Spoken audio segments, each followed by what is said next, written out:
Muhammad Ali said, "We shook up the world, baby."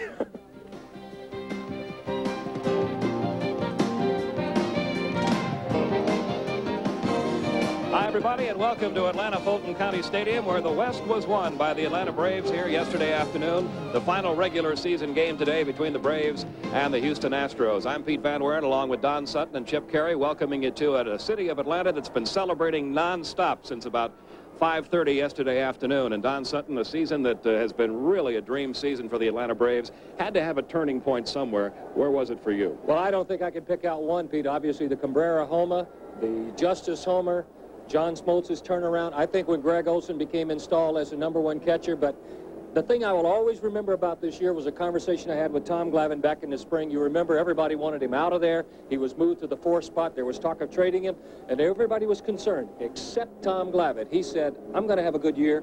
We're going to have a good year." 2 understatements. He was certainly right. And Chip Carey, we both were fortunate enough to be here yesterday and go into the locker room after the game. I was impressed by how low-key the celebration was. This team doesn't think its job is finished yet, do they? For a young group of guys, it's amazing how focused this team has been all year. They know that the Braves have never won a playoff game, and they realize that the Pittsburgh Pirates are waiting for them, and they're in their way if the Braves have a hope of reaching the World Series. This Braves team has a lot yet to accomplish.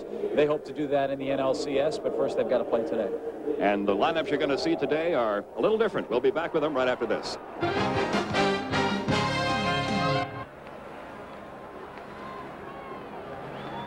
Welcome back to the home of the National League West champions, those of you who are following us on TBS and all of you fans of the Braves who are on Sports South. Today's ball game is going to be kind of like interviewing the 5th and 6th runner-up at the Miss America pageant the day after the pageant was announced, but we're going to do it for you. The Astros are still here, and here's their lineup. Gerald Young will lead off and play center. Andy Mota is at second base. He'll hit second. Jose Harnish will get the start for the Astros. Defensively, the Braves will have this lineup. It is not the split squad that is going to Sarasota. This is the way you do it the day after you clinch. Hunter, Mitchell, and Gregg in the outfield. Blauser, Castilla, Treadway, and Bell the infield. Jerry Willard gets the start behind the plate, and on the mound looking for his 16th win, left-hander Charlie Liebrandt. What a year Charlie has had. With the exception of his last outing, which was a little bit shaky, his numbers have been awesome since the second half, as have Avery and has those of John Smoltz. The umpires for this one, the final game of the season, it'll be Randy Marsh behind the plate, Harry Windelstedt at first. At second, it's Frank Pulley. Charlie Williams is at third. We're about set to get underway, and Chip Carey, before you kick this off, may I congratulate you on the job you did yesterday. And in turning it over to Pete Van Weerden to begin the ninth, it is one of the classiest moves that I have ever seen anybody make. It doesn't surprise me knowing you. Kick this one off. All right, Don, thanks a lot. I appreciate it. Here's Gerald Young. He takes a strike. It's 0-1. Well, after all you and my father and Pete have been through with the Braves through the 1980s, it was the right thing to do. And I had more fun listening to Pete get excited. And we don't hear him get excited often, do we? A ball and a strike to Young, who's hitting .233, a homer, 11 RBIs. This is an important game in a couple of instances for this Atlanta team. More on that after the pitch, which is high, 2-1. Terry Pendleton has a chance to claim the batting title today. Hal Morris is 1 for his last 9. If he goes 4 for 4 today in San Diego, he could pass Terry. The pitch is check swing and a ball, says Harry Windelstedt. But Terry Pendleton does lead the batting race right now. And hopefully the Padres will shut down Mr. Morris and add yet another award to Terry Pendleton's fine season. 3 balls and a strike. That's in there, 3-2. Young thought he had coaxed a walk. And this is just not a work day either for Charlie Liebrandt. He probably won't go over 5 or 6, Chip, but he would like to finish the year on a positive note, a good one, and get himself ready for the playoffs. Tried to pull a curveball past Blauser, but foul. Count remains 3-2. And we kind of poke fun at the starting lineup, and let's face it, it is one of those split squads you see playing the 10 o'clock games during spring training. But they're all big leaguers who've earned the right to be here, and there's something on the line for them. For kids who get a chance to play in September, it's an audition for what you might see in March and maybe a chance to play in April. Again, the payoff, fly ball short left. Hunter broke in, now breaks back. He's got a beat on it, 1 out. And 2, let's not forget about this. most of the Braves regulars have played every single day, every single inning since mid-August. So this is a rare off day for them as well, and they certainly could use it and certainly do deserve it. That has to be a strange feeling for them sitting there with their feet propped up, because usually it's been the 8 other guys out here who've been sitting there. Here's Andy Mota, 188, a homer, 6 RBIs, at 299 at AAA this year. Swing and a miss, 0-1. Liebrandt's got the changeup working so far in this first inning.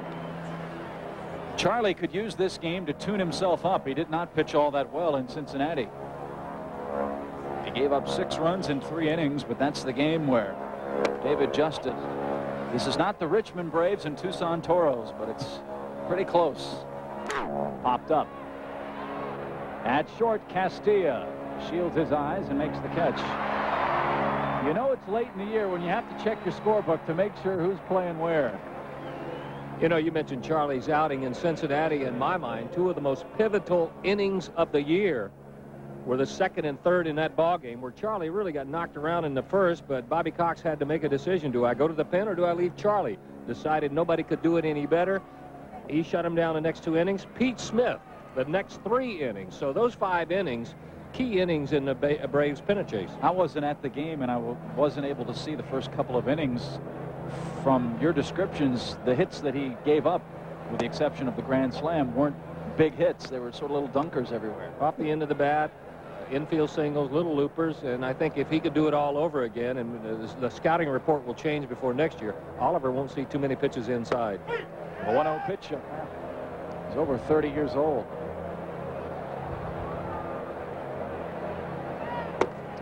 Just missed inside. First one to get him to the major leagues. Fouled it off. It's 2-2. And so again, even though this game is meaningless as far as the outcome in the West, it's got to be a big thrill for these young guys to get an opportunity to come up late in the year and perform at the major league level. This is what it's all about. I'm sure Don remembers his first trip to the big league and what a thrill it must have been. Very exciting. It doesn't matter what the situation is in the standings. If you get a chance to get on a big league playing field. He just missed outside for that for our TBS fans. Tolentino's got the kind of name that ought to be on a pizza box somewhere, doesn't it? Yeah, 555. That's right. 1274. We deliver 24 hours. Here's Mike Sims.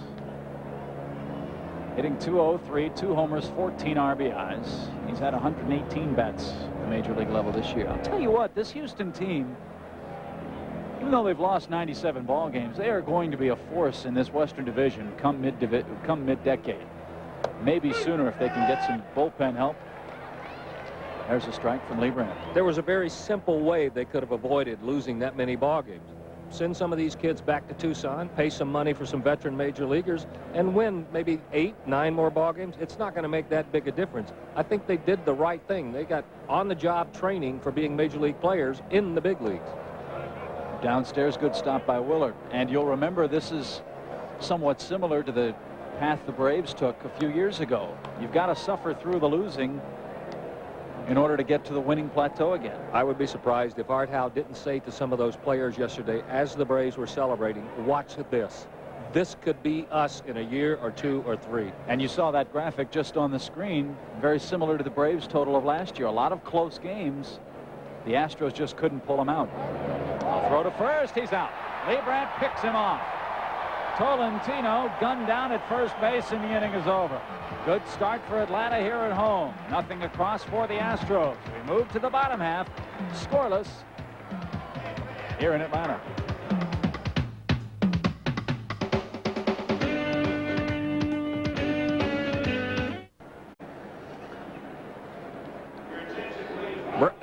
Astros didn't score. Braves coming up. Here's the batting order.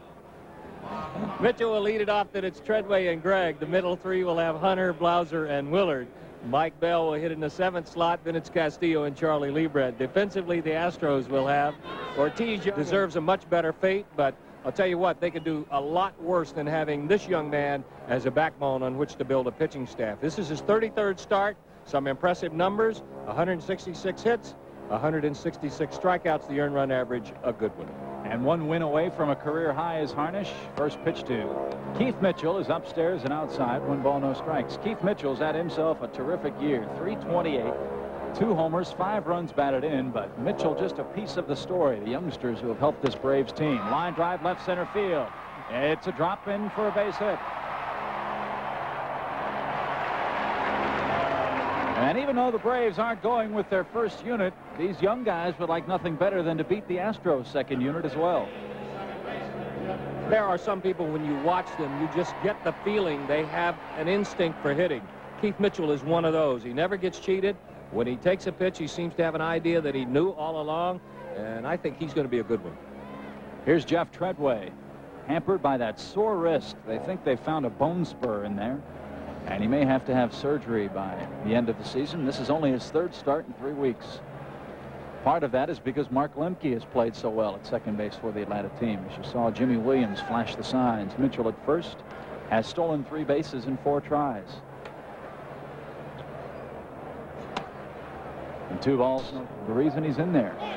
Runner goes, bouncing ball toward short. Cedeno gloves, backhand throw, high. Tolentino can't handle. Mitchell on his way to 3rd.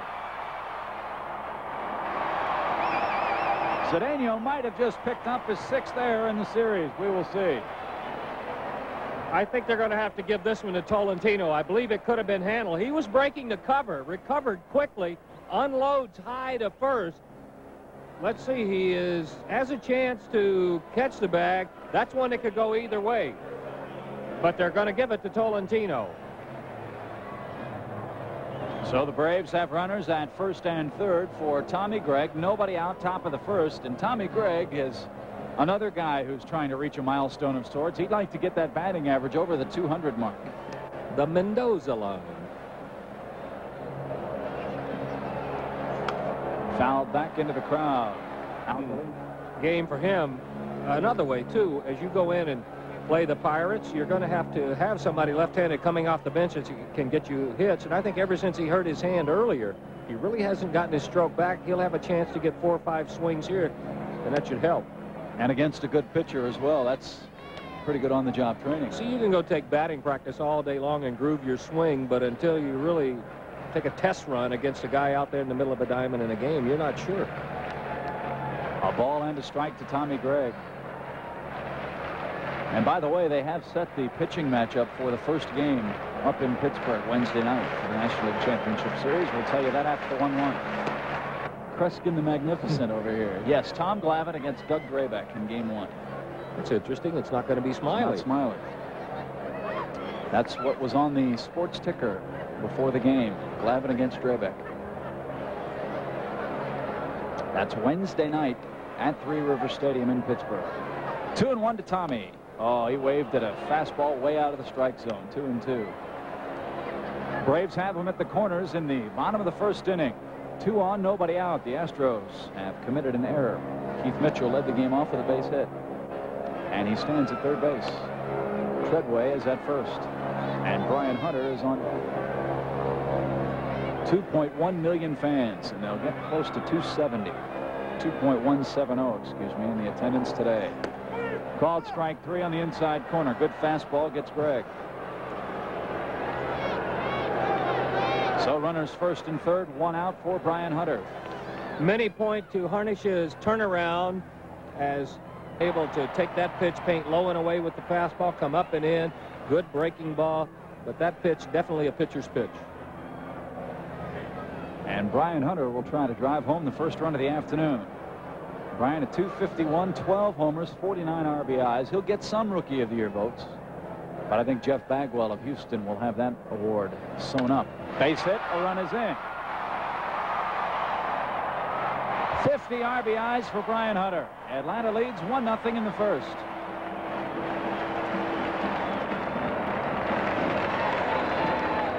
This is a pitch that's really been giving Hunter a lot of problems. Breaking ball, outer half. Harnish didn't get it down as low as he wanted to. And as we've seen all year long, Hunter can pull just about anything, and he found the hole with it. Runners now 1st and 2nd, 1-0, and you see the Tomahawks. Here in chilly Atlanta, the temperature around 57, 58 degrees. Fall has officially arrived here in the South. And Blauser, the hitter. Swing and a miss. Snap throw to first. The runner is back. 0-1 the count to Blauser. 1 run on 2 hits for the Braves in the bottom of the first inning. As Atlanta tries to win its 95th game of the year and its 9th in a row. And I want to ask you about this. The Pirates clinched in the East a couple of weeks ago. Do you think it's an advantage or disadvantage for them to clinch early and the Braves having to battle all the way down to the final game? Well, first the pitch here, but Pop foul back this way and over our heads. I don't think you can make a blanket statement and have it cover every ball club, Chip. There are some that can turn it on and turn it off. There are others that need to have it going continuously. I think with the Pirates, they're pretty much a veteran ball club. I don't think it'll present a problem for them. I really think for the Braves, a young ball club that is now peaking, and I think they're peaking at the right time. I think if the Braves were to have hit this spot a week ago, it would hurt them. The 0-2. High pop right side. Sims and Tolentino will converge. Tolentino over the head makes a terrific catch. And the runner at second will tag and move on to third. Hunter could have broken for second, but nobody was standing there. And Pat Corrales was pointing that way, but Brian just backed up to the bag. So Blauser retired on a pop-up. Well, you pointed out something that we've talked about before. A lot goes on the field other than just the guy making the catch. Treadway knew that it would be a long throw. He had his back to the play, so he tags up. What Hunter missed out on was just a quick survey of what's going on. He had a second or two to do it there. Braves could have had him at second and third, but that's a good play by Tolentino, too. And here's another one of the unsung heroes of this Braves team, Jerry Willard. He's only hit 2 for 12, but 2 RBI, and every one of those RBIs were big ones. He had one in Cincinnati in that game when Charlie Leibrandt last pitched. So he has paid dividends for Atlanta this season. Upstairs, 1-0. Whatever share he got when they voted on World Series and playoff shares the other day, he earned it in 1 at-bat against the Dodgers. Extra innings, drew the 2-out walk. Eventually, that became the winning run that Ron Gant drove home. A big game in the year for the Braves. By the way, what's our share? I think your father buys us dinner. Upstairs, 2-0. You think? Not that certain. You notice there wasn't a whole lot of emphasis on think. Treadway is at third. Brian Hunter at first.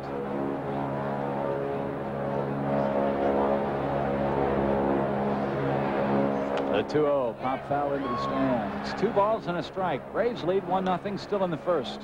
By the way, remind me today if somebody starts it up that I have to do the wave in honor of your father not being here and missing this game. Since it was clinched yesterday, he's probably not as sorry he's not here. They'll be doing it at the Hoosier Dome, I think, tonight, though, unfortunately.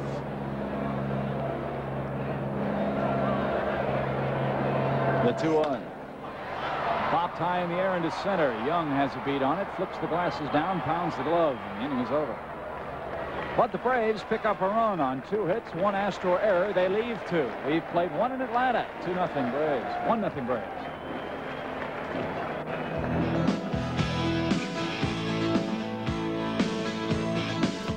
My name is Bond. James Bond. Every Wednesday is James Bond Wednesday. 8:05 Eastern, only on TBS. Here I am, a pillar of the community. And I love Kellogg's Frosted Flakes. Brave adults challenge the notion that Frosted Flakes is just a kid's cereal. In business meetings, I look around and wonder, am I the only one? Those sweet, crunchy flakes and a splash of cold milk. What could an adult like better for breakfast? I'm crazy about the taste. Hey, I got nothing to hide. It's easy to see. Frosted Flakes have the taste adults have grown to love. They're great. Colonel Richelieu, where are you? We're at Waterloo, and no, things are not okie-dokie here, except for my okie fan. I can hear you so well, I can almost see you. Do you have the army with you? Bring them here, please. Soon. Buy yourself some time. Okie cellular phones. Have you ever had one of those days? There's a reason more people go to Sears for a new battery. Can't believe I left my lights on. Only Sears has the Die Hard. Sears is so confident of Die Hard starting power, if you need a jump, Sears will do it absolutely free. Anytime, anywhere, even if you leave your lights on. I got stranded once. Never again. Sears Die Hard. More power when you need it most. Who's going to back you better than Sears? 1-0 Braves after 1 inning here in Atlanta. In the second, Mike Sims will lead things off for the Houston Ball Club. He was standing at the plate when Jose Tolentino was picked off by Charlie Leibrandt.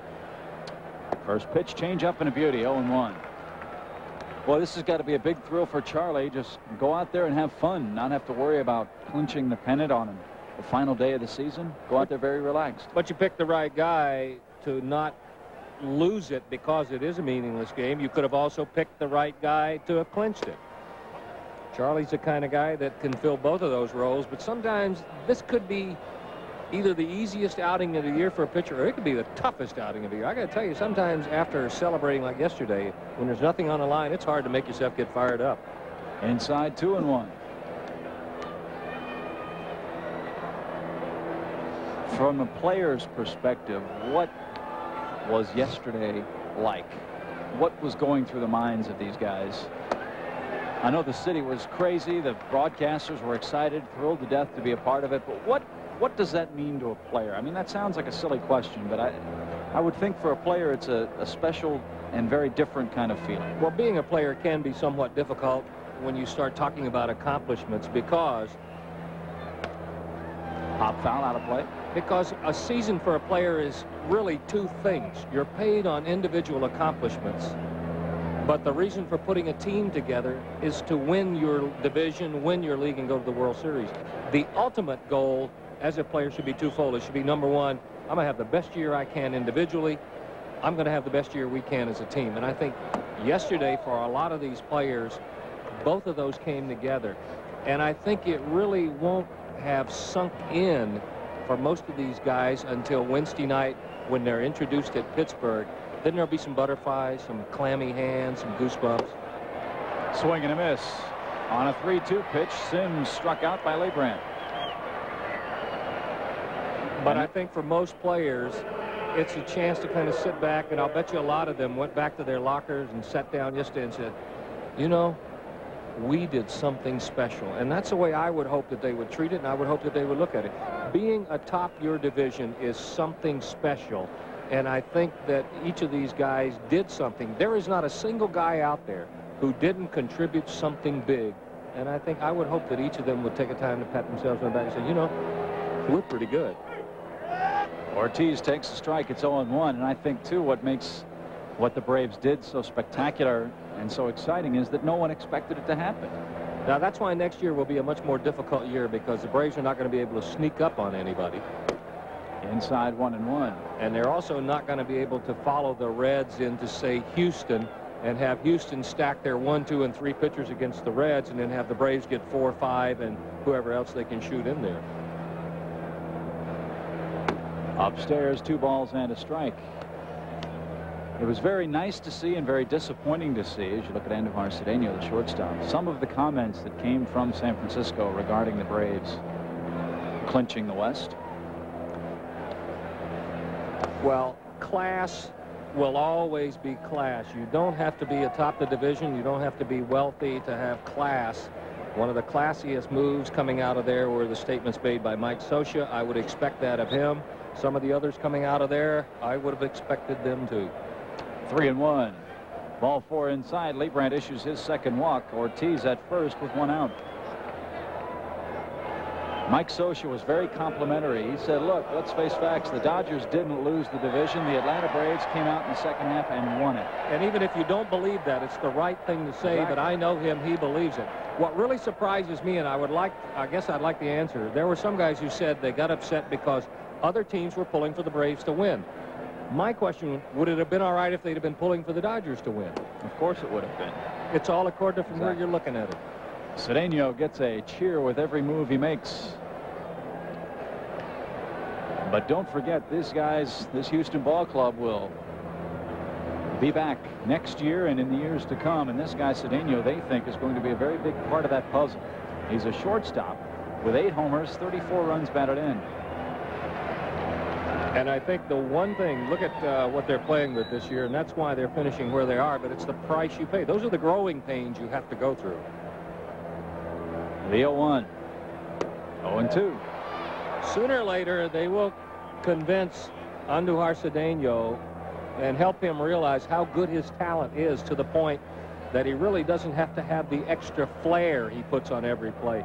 That extra little pizzazz and the little hot dogging, if you want to call it that, has cost him a couple of errors right here this weekend. Throw to first, the runner is back. Let's talk about guys who go through the pangs of being a rookie. 1988, Tom Glavine's first full season in the major leagues. 7-17, an ERA of 4.5. Here he is, a 20-game winner, chance for the Cy Young Award. You can go through the entire Braves media guide and look up guys' numbers, and they're very similar to that. Well, let's go. You want an everyday player. Gant had to go back to Class A ball. How about Steve Avery, force-fed to the big leagues last year, 3-11 with an earned run average of about a touchdown. The runner, a good lead at first. The 1-2. A little flare towards short. Vinny Castilla drifts back again, shields his eyes, and makes the catch. How about another one? Sounds somewhat silly, but let's do it anyway. Terry Pendleton. In 1985, his first full year with the Cardinals, hit .240 with 5 home runs, 69 RBIs. A solid rookie season, but nowhere near what he's been able to accomplish for the Braves this year. So a guy like Bagwell, who is having a great year for the Astros, is an exception to the rule and not the rule. Just like Justice in his rookie season last year. The real test comes the second year after you've had the good year, or the real test comes with how do you handle the adversity of the first year. It either makes you better or it sends you looking for another job. Here's Cooper at 167. Upstairs, 1 ball, no strikes. Ortiz at first, 2 men out in the Astros' second inning. The Braves leading at 1-0.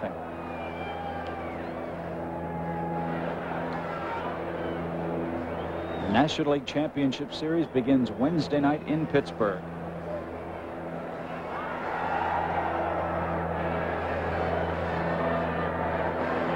Throw to first, the runner again back. I'm sure the folks at home know that we will not have that on Sports South or TBS, so in this case it is okay to switch over to your local CBS affiliate to tune in the League Championship Series. But you can listen, turn down the volume and listen on Braves radio. As soon as we figure out who's going to be doing That's exactly right. The 1-0 pitch won't be made. Instead of first, close play, it gets past Bell.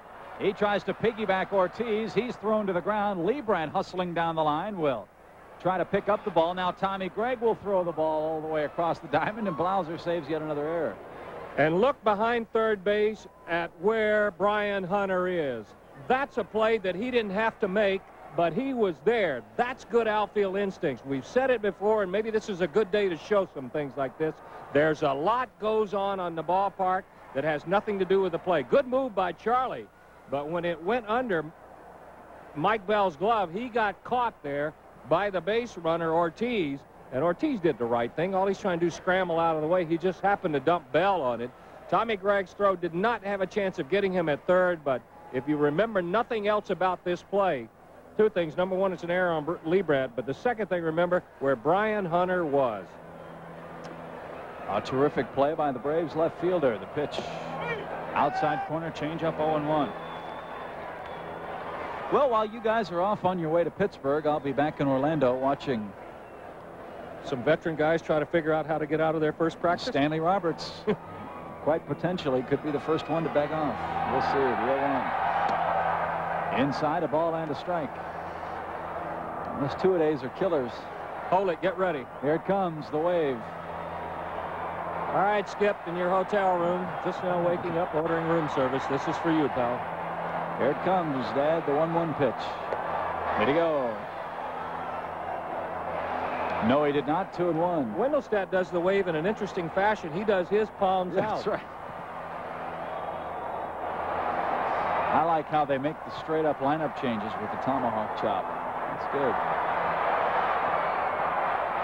2 balls and a strike, the pitch. Good block, Willard. Really, the count was 3-1, so he's on his way down to first with a 2-out walk. 3rd walk of the game, 2nd of the inning for Leibrandt. And here's the catcher, Scott Service.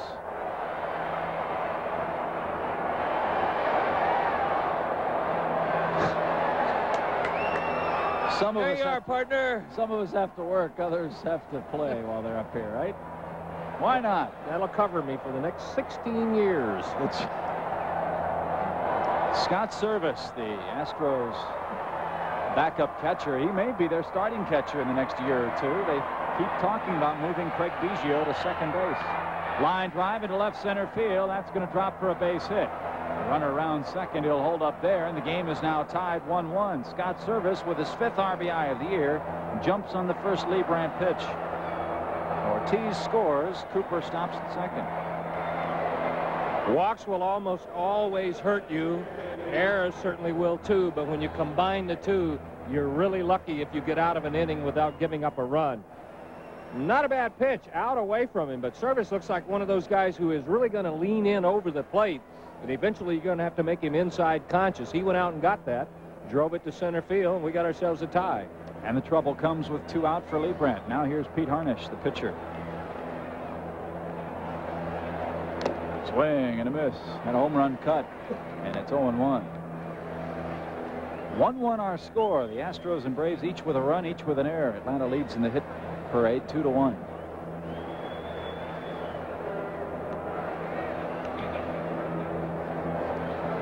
Swing and a miss, 0-2.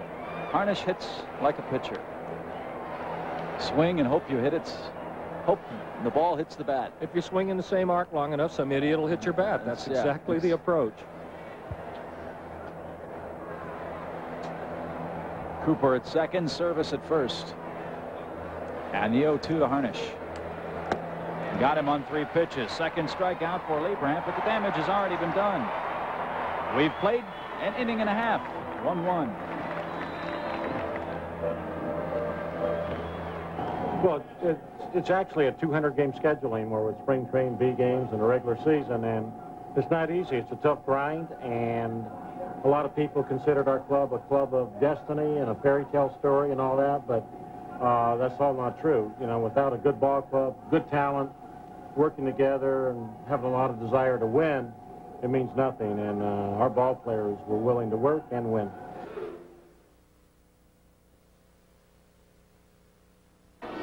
Water. The home theater has a VHP picture tube which makes it seem like you're really there. And you can connect your Laserdisc, stereo, VCR, or camcorder to it without being a rocket scientist. And with the RCA home theater, you can get rid of your other remotes, too, because it comes with Master Touch, the universal remote. Another way RCA is changing entertainment again. Ford trucks, the best never is. Ford trucks. This year, we're introducing more new ideas than any other truck company. A newly designed Ford full-size pickup. All new full-size vans. And for Aerostar, a plush new interior with column shift and driver airbag. Now, the word truck has been redefined. Who redefined it? Ford. More people are driving the best-built, best-selling American trucks than ever before. This is not what you want in a shave. Now you've got the edge. With 6 rich lubricants. For less irritation. You've got the edge. I smoke, but the only open table in this restaurant is in the no smoking section. My solution? The cool, clean taste of Wrigley Spearmint Gum. After dinner, it fills the bill. When I can't smoke, I enjoy pure chewing satisfaction. 1-1 our score after an inning and a half. One of the best banners we have seen all year, I think, came after the Dodgers came through town. It said, "Hey, Tommy, have you ordered your playoff tickets yet?"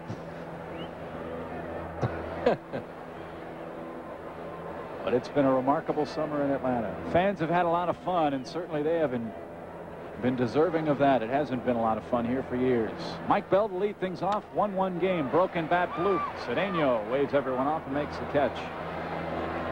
Bell now 0-4 his last 4 since September 1st. It's easy to talk about what has happened on the field because that's where games are won and lost, and that's where the guys get their won-loss records and their batting average and their homers. But the conversation around baseball, so much of it is centered around the fans here in Atlanta and the Braves fans, and I think that they have started a surge of people following and pulling for the Braves that has now gone around the country, and that tomahawk thing it's something you see everywhere. Vinny Castilla is behind in the count, 0-1. Pop foul. Will it reach the upper deck? Not quite. It's in the press box.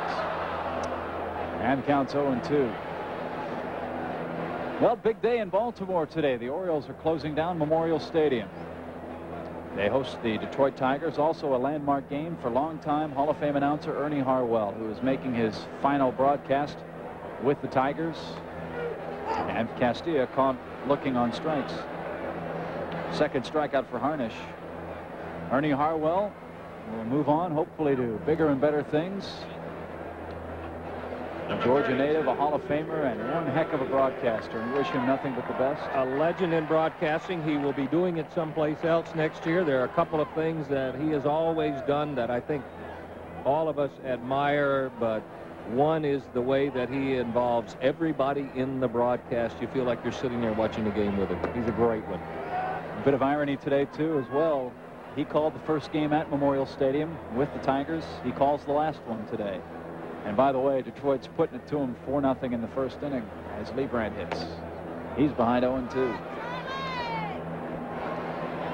They'll move in, will the Orioles, next year to Oriole Park at Camden Yards. Everyone up there is raving about that new ballpark, how beautiful it's supposed to be. Check swing, strikeout. 1, 2, 3. The Braves down in order in the second. We move to the third. Game tied 1-1.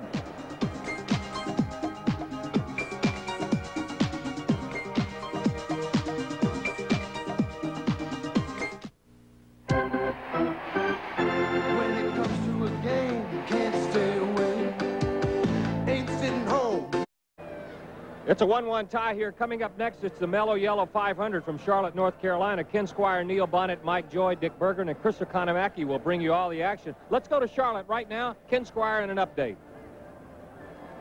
I think those Atlanta Braves are hot. You ought to be here for this 500 in Charlotte. Harry Gant is really on a roll. Harry Gant has won 7 of the last 8 NASCAR races.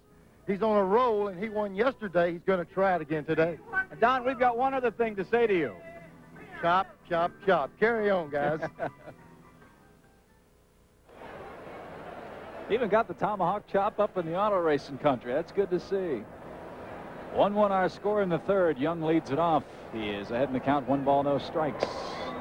Fastball misses low. It's 2-0. It's a windy, chilly day in Atlanta. Fall has officially arrived here in the heart of Dixie. The temperatures this morning, 48, 49 degrees. It was about 56, 57 in the shade. At first pitch, a lot of fans here look like the folks in San Francisco, bundled up in sweaters and big thick coats. And the 2-1 pitch. Swing and a miss. It's 2-2. This will be nice, I'm sure, for the Braves players as well. After playing in all the heat for so long, they can rejuvenate themselves in the cooler weather a little bit. Good practice as well for Pittsburgh, which will probably be cold at night come Wednesday night. 3-2, the count to Young. Fly to left his first time up. Braves won, Astros won. Final game of the 1991 season. Atlanta goes for its 95th win and its 9th straight victory.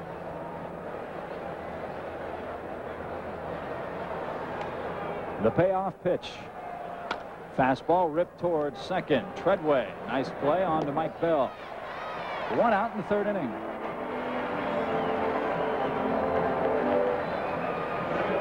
Willard, Bell, Castilla, Hunter Mitchell played this season in the minor leagues for the Atlanta team, and here they are in the bigs playing in the final game of the year.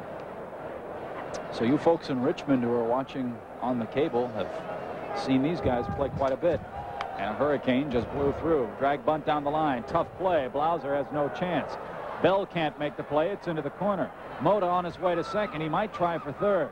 Gregg puts his arms up. The ball, I think, underneath the tarp. So the base runner only gets second base. It'll probably be a hit and an error on Blauser. We will see. Whatever they scored, the runner now at second base with 1 out. A good bunt from Mota. He had a good teacher. His father's very good at this. Perfect. He didn't look back, headed toward first. Blauser would have had to make a perfect play to do this. Came close to it. The throw a little bit to the foul territory side of first. Bounces past, and Mota will make it to second easily.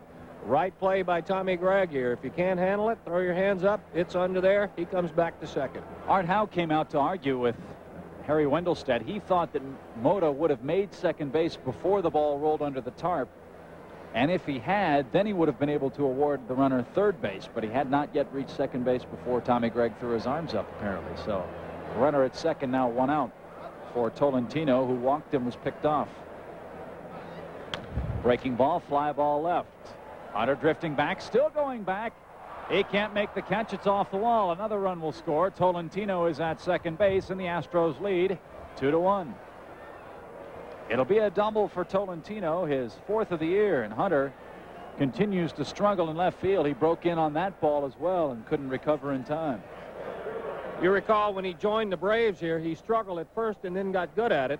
He had spent most of his time in Richmond playing in the outfield. Here he got a late jump, and I would have to wonder if the shadows behind home plate, the white shirt sleeves, the bright sky may have caused him not to be able to pick it up off the bat. Either way, it's a 2-1 Astros lead, and they still have a runner in scoring position. Mike Sims struck out his first time up. The Astros have grabbed a 2-1 lead here in the 3rd inning. The pitch outside, 1 ball, no strikes. The Braves have committed 2 errors already. The Astros now have 3 hits. And they bid for war here with 1 out in the 3rd inning.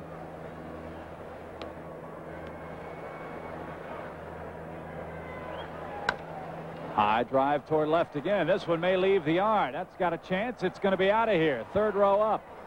Mike Sims has just hit his 3rd homer of the year, and the Astros have scored 3 in the 3rd and lead the Braves 4-1.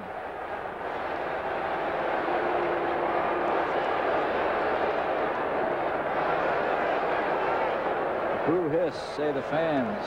They want the ball thrown back, a la Wrigley Field. A little not so subtle pressure being applied. Throw it back, throw it back. And now you hear him throw it back.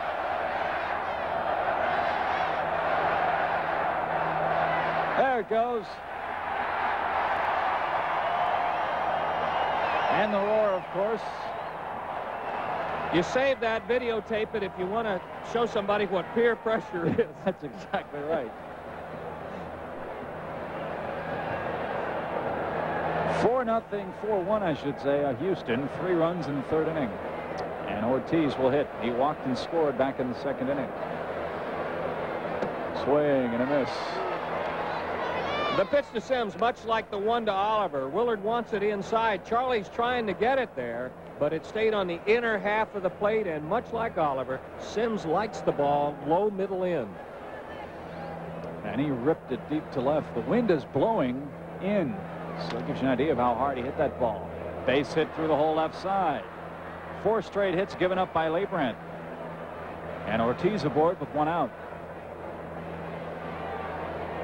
They'll leave Charlie in just about as long as he feels like he wants to go today. And I think one of the things you have to consider today is with the playoffs coming up, his psyche, how he comes out of this ball game could be very important. And even if he gets knocked around a little bit, the time to pull the trigger on a move will be after something good that he's done, not after something shaky. Cedeno, the shortstop, swings Pfister toward the right side. Bell backs up. Nice play. He was holding the runner at first. That ball fisted toward right, and Mike Bell broke back at the edge of the grass and made a dandy catch. His reputation in the organization is he is probably the best fielding first baseman there. You can see why. This is the toughest play for an infielder. Back to the plate, having to go and reach up over your head to make the catch, made even tougher on Bell by the fact, as you pointed out, he was locked at first base, holding the runner, broke towards second, and then went back. That's a big league play. Here's Cooper. Walked his first time up.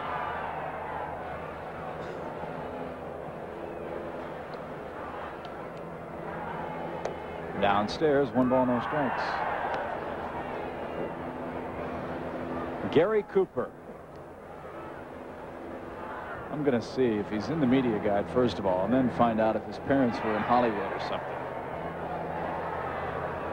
It's one of those names you sort of wish your parents wouldn't put on you.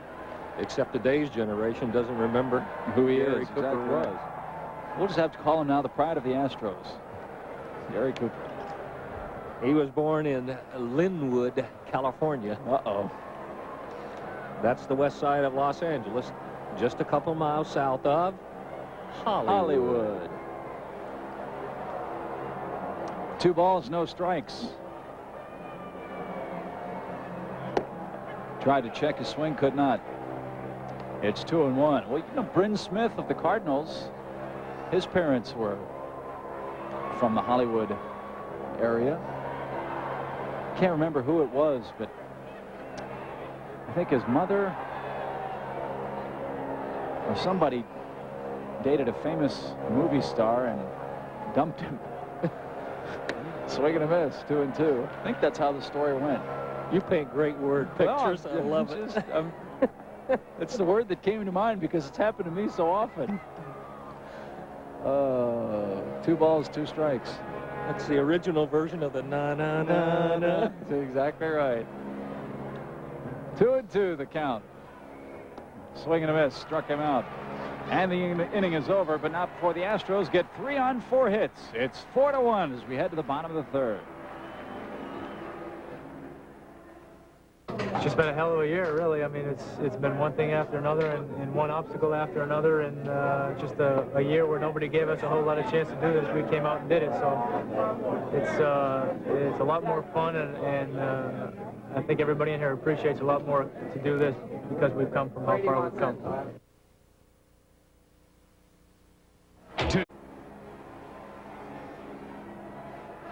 In the interest of correct journalism, would you mind updating us on the Bryn Smith story? I was right. I just didn't know all the particulars. It is a hair-raising tale, by the way. Cary Grant was dating Bryn Smith's mother.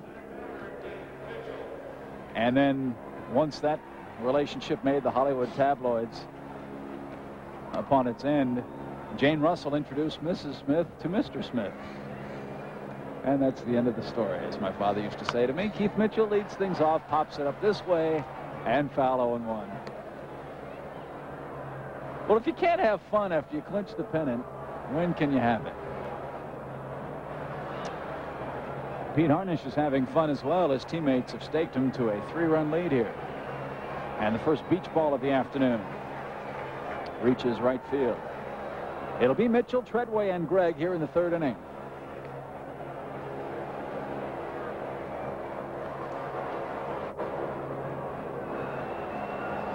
Keith singled his first time up, scored ahead of Brian Hunter's RBI single. Since then, Harnisch has set down 5 straight. Count evens 1-1.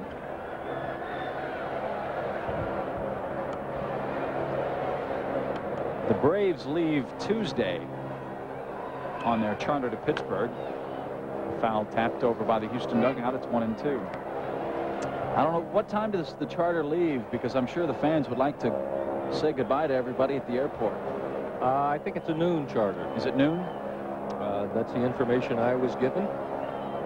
And they might be better off saying goodbye here at the tunnel, because the bus will go right out on the tarmac and they will board in the back of the Delta jet out there. So it'd be nice maybe to see a rally here at the ballpark. 2,000 or 3,000 Tomahawks at the tunnel would be warmly welcomed. Called strike 3. Harnisch has set down 3 straight on strikes, and now 6 in a row overall.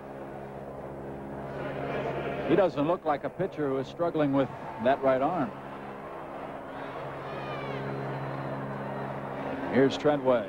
Reached on an error by Tolentino and was stranded back at third base. Jeff Treadway has had a good year. His average entering today's play at .321 with 3 homers, 32 ribbies. Foul tip to the screen. It's 0-1. I can only think of one thing that would have made it more fitting yesterday. The call of the final out, the Braves clinching the Western Division, was if Ernie Sr. had been sitting there between you two guys holding your hands and getting you through it. That would have worked out perfectly. Upstairs, 1-1. They've changed his title now. He is not His Honor of Crabapple. It's His Highness from Crabapple. He runs the whole place, that's for sure. It kind of filters over into Roswell, too. We feel the effect even down where I live. 1-1, ripped. Mota, nice play at second. Treadway hit it on the line, but out to the second baseman, 2 down. Well, we've been passing around thank yous and what a year it has been all afternoon long. Well, I'll tell you what, Ernie Johnson deserves my eternal gratitude for breaking in this rookie. It has been a terrific experience for me just to have a chance to work with you all, but especially with Ernie. He's been one of my favorite people for a long time, and he is some kind of person, and it's been an honor to be associated with him this year. If he can tear himself away from the brunch in there, I think he's going to join us next half. Good. By the way, on a little bit more somber note, we certainly want to send along get well wishes to Luman Harris. He's at the University of Alabama at Birmingham Hospital over in Birmingham. Just went in, and Luman, we're thinking about you, and get well quick. I know your name is indelibly etched in the history and the tradition of the Atlanta Braves, so get well. No balls, 2 strikes to Tommy Gregg, who struck out his first time up. Tommy trying to get that average over 200. He's at 192 now.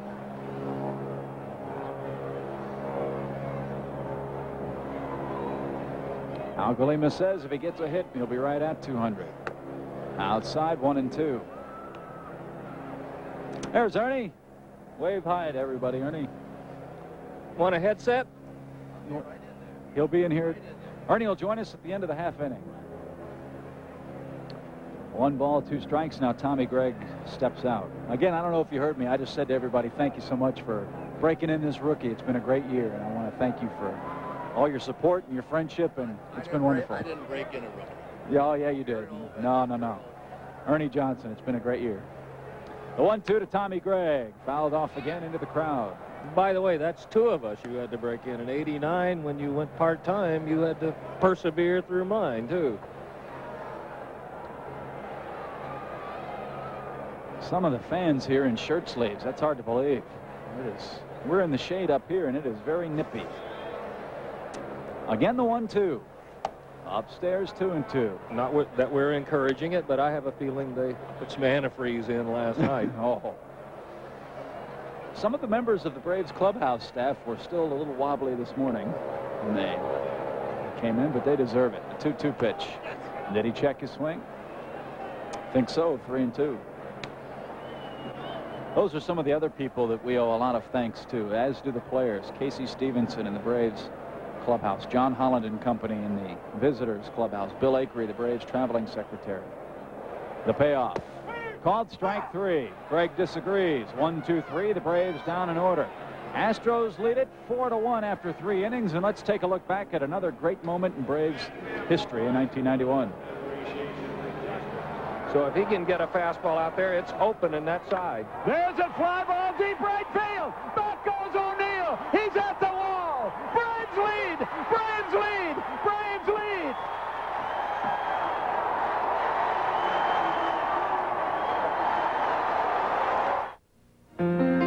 More and more. 4-1 our score. Here's Don Sutton and Ernie Johnson. Top of the 4th, Charlie Leibrandt will face Service, Harnish, and in the top of the order. By the way, on Tuesday, Bill Stevens just called us, our Delta rep. The charter leaves at noon at Concourse B. The Braves will walk through and board out there. So fans, if you're there, enjoy it. I know the send-off will be greatly appreciated. This is not right. That you and I are sitting here and I'm doing play-by-play. I'm going to do what I do best, and you're going to do play-by-play. Ernie Johnson Sr., take it, pal. It's 1-1. Well, thank you. This is unexpected. I'm happy to be here. And I'm sure that the fans here, the fans that are here are also that way. Just a great crowd. There's a swing and a miss with a strike on Service. I thought for a while there wouldn't be that many people here because it was sewn up, but I bet you we've got 40,000 here today. Everyone wanted to enjoy this celebration. Very few empty seats. And it's a good chance, I think, to enjoy it in a relaxed atmosphere. You haven't seen too many of those like yesterday, have you here? That was the greatest. There's a bounce at a third. And I don't think he's going to get him. Off Blauser's glove. They'll probably charge him with an error.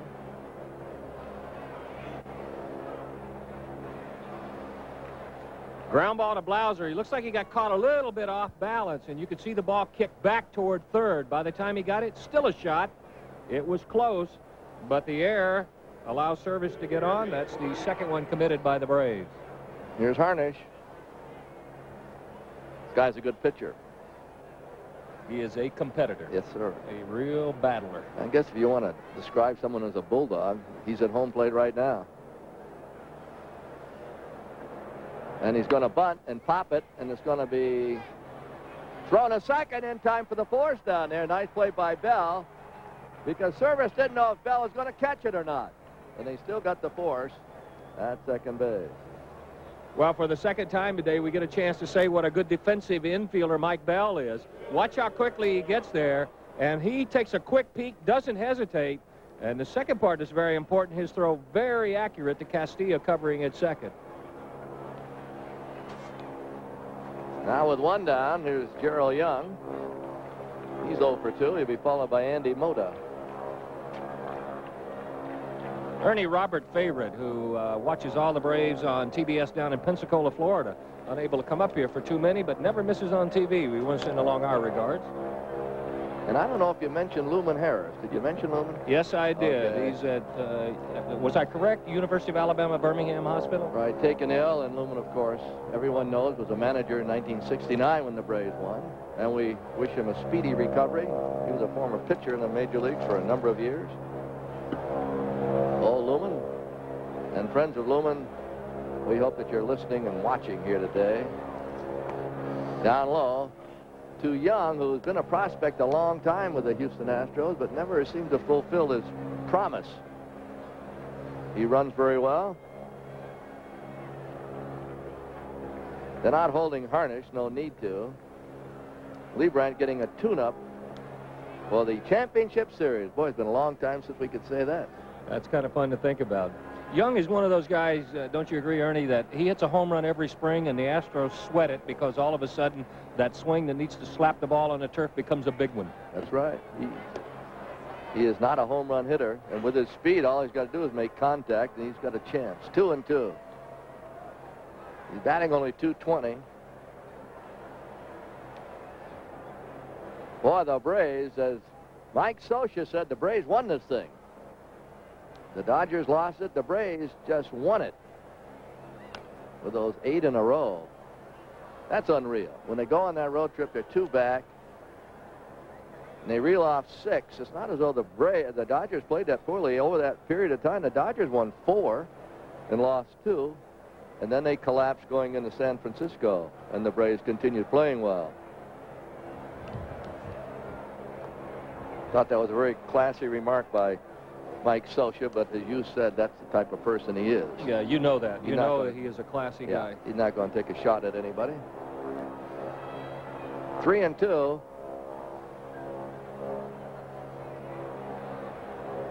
It is a little brisk here this afternoon. Supposed to drop to the 40s tonight. High pop, right side foul. Going to make the seats, I believe, yes. And we got telephone calls from all over last night. The McSweeneys, the Nanowiches, the Milkies, Bud Duff, Texas. Everyone very happy about what has happened. Look at that stat. Well, there it is. We were just talking about that. We were a game up when we came into September, and you see how close it was for that whole month. Down low, ball 4. So Young is on. That pushes Harnish to second. And for Charlie, that's the 4th walk he's issued. Which is unusual for him. We might get a chance.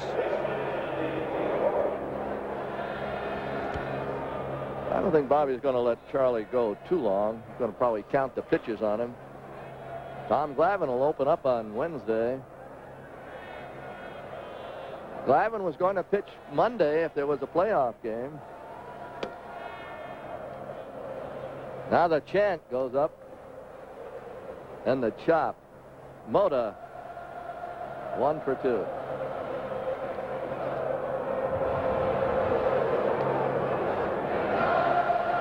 Listen to him. You know, we hear it up here, but you really can't get a flavor and a feel for it unless you're down on the field. The other night, going down to do an interview after the game, was down for the bottom of the 8th, top of the 9th inning. And if this doesn't put goosebumps on you, especially in a game where the Braves were leading, boy, nothing ever will. Well, in that Saturday game with the Dodgers, with all the tomahawks, the red ones giving away that particular day, a sea of red tomahawks, and that eerie chant. Boy, if they'd have sent Chief Sitting Bull out on a horse out of that gate, I think everyone would have collapsed. There's a strike on the outside corner. And the whole country's gotten a hold of it. Clancy starts the throw. 2 on, 1 down, 4-1, Houston. Foul away. This is Mota. He's one of about 4 playing professional ball, isn't he? Manny Skids. A couple in the Astros organization. I think one is in the Padre organization. It's funny seeing in the big leagues little kids you used to see underfoot in the clubhouse when they were 4 or 5 years old. I know it. You saw him. Pop on the right side should be handled by Bell. Infield fly rule in effect. Runners first and second, less than 2 outs. He's automatically out as soon as the infielder gets under the ball. It doesn't make any difference if it's fair or foul, by the way. Tolentino is next. But Ernie, you know, the Mota kids probably won't surprise you. They weren't really underfoot in the locker room. Even from the time they were 4 and 5, they were down in the batting cage. How many? Well, I believe they had 7 or 8 children, don't they, the Motas? You might be one short. Is that right? Yeah. What There is are it, a number 9? of things Manny could do well. There's a strike.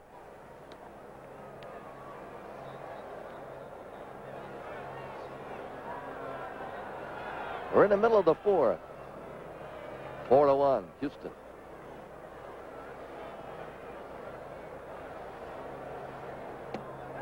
Curveball low. Well, what I like about this Atlanta Braves team is all they're going to do is get better. If that can happen. This team is just going to keep getting better and better. What a pitching staff to build on. And then they've got the position players. 1 ball, 1 strike. 1 and 2. Manny Mota had 8 children. Courtesy Hal Galima.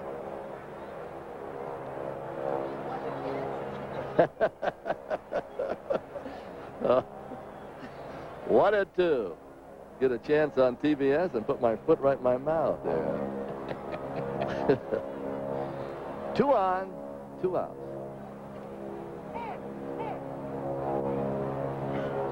You just can't say everything that comes through your headset. We got quite a truck downstairs, I'll tell you that. We may get a look at it a little bit later on in the telecast.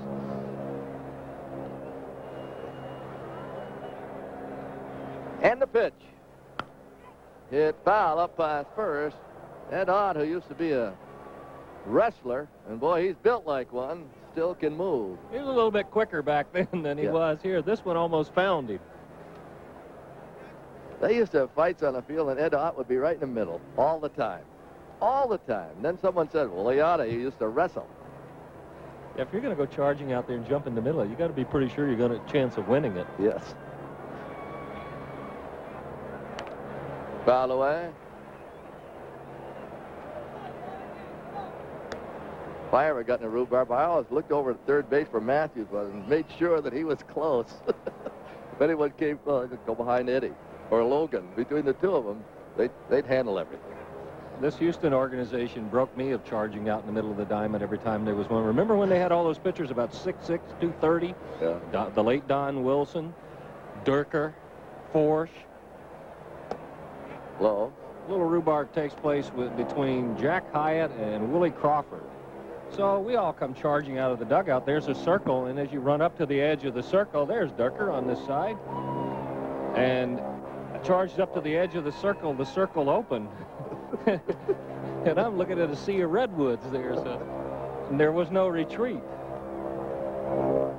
2-2. Leibrandt really laboring here on this Sunday afternoon. He's going to handle that one. Out number 3. We go to the bottom of the 4th, down by 3.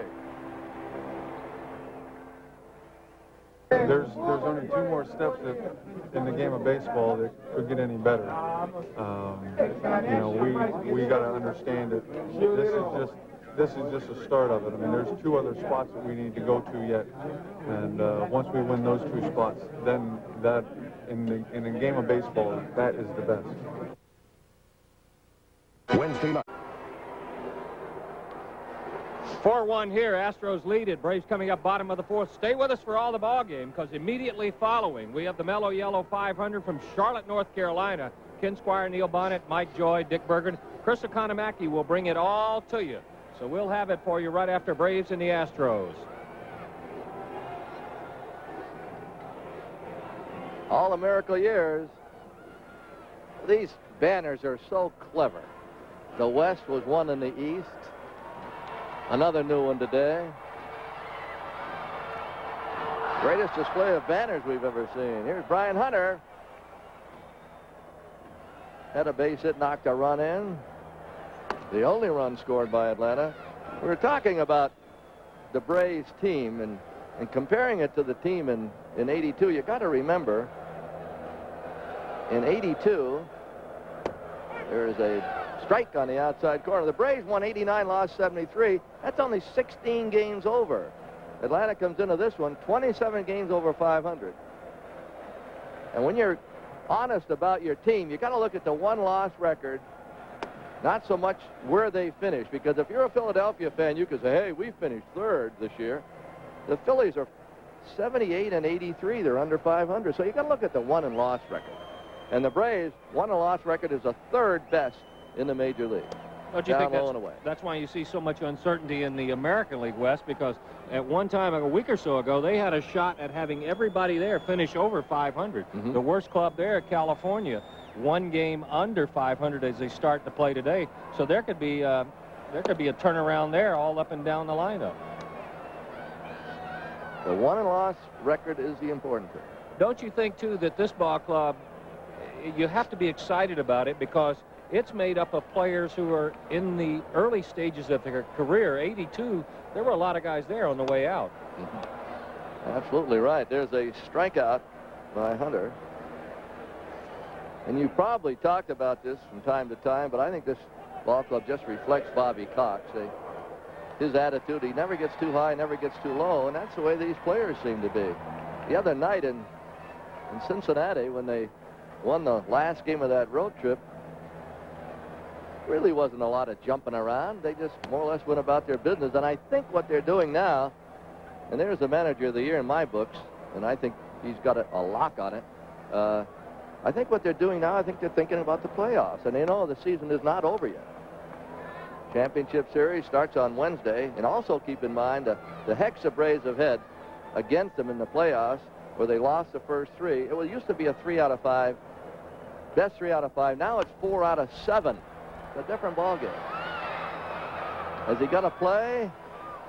No. You know how I feel about hexes and things like that, though, Ernie. It used to be you would see clubs have trouble against the Chicago Cubs, and they talk about it for 15 years.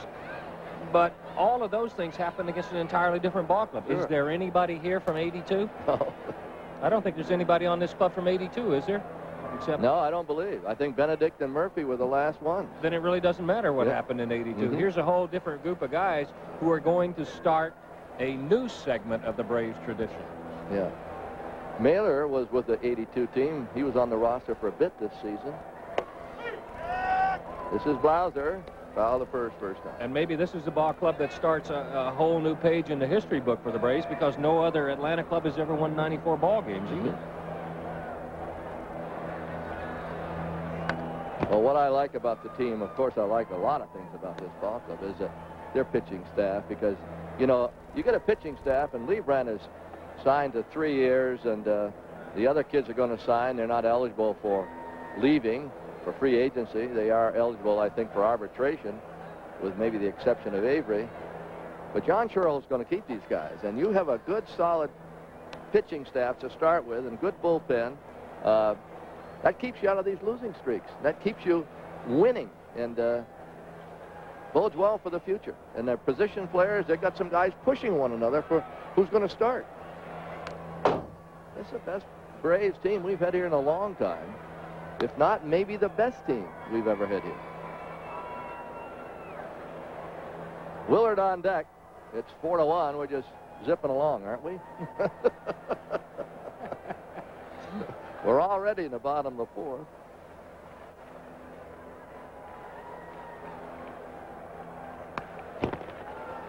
Foul away. 5 hits for Houston, a couple for Atlanta. The Braves guilty of 3 errors. That was their only poor stat all season, was fielding. The Braves made a number of errors, too many, and they know it. But boy, they were strong in other things, pitching and hitting. And the never give up attitude. Boy, there are no quitters here. There's a walk to Blouser. Now Willard.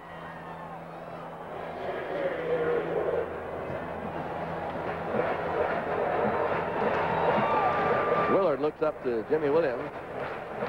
You had a flash of Leo Mazzoni a bit ago, along with Jim Beecham.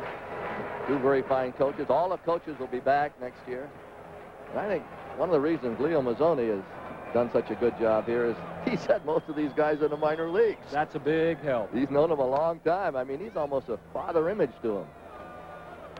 And I think he has the kind of personality that it's easy to have fun with. You've got to admit, he is not your 6'6", 230-pound power pitcher looking type person. No. But I think he has a great personality. He has a great rapport with all the pitchers. He knows that you handle each individual individually. Well hit. That ball might be out of here. It's going, and it's gone.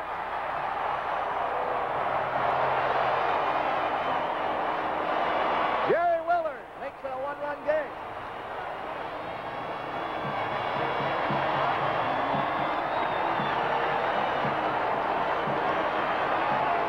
There's joy in Mudville.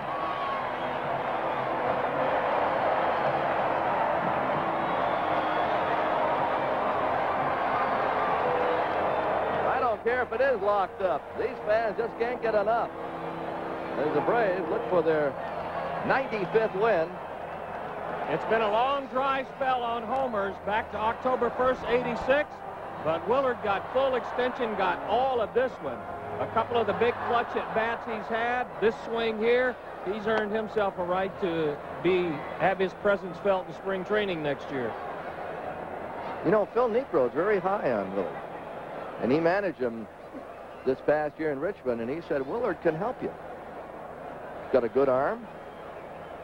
Here's Bell at the plate with a count 1-0. He may be one of those guys, Ernie, that needs more than 30 or 40 at bats, though. He may need a little bit longer to get it in gear and to get comfortable at the plate. And I would think that's true in catchers especially.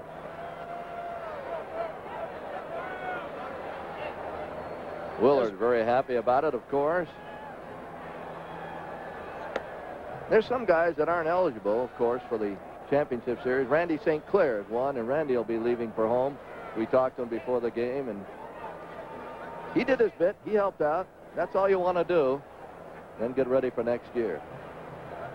393 on the blast by Willard. Bell pops you short first time up.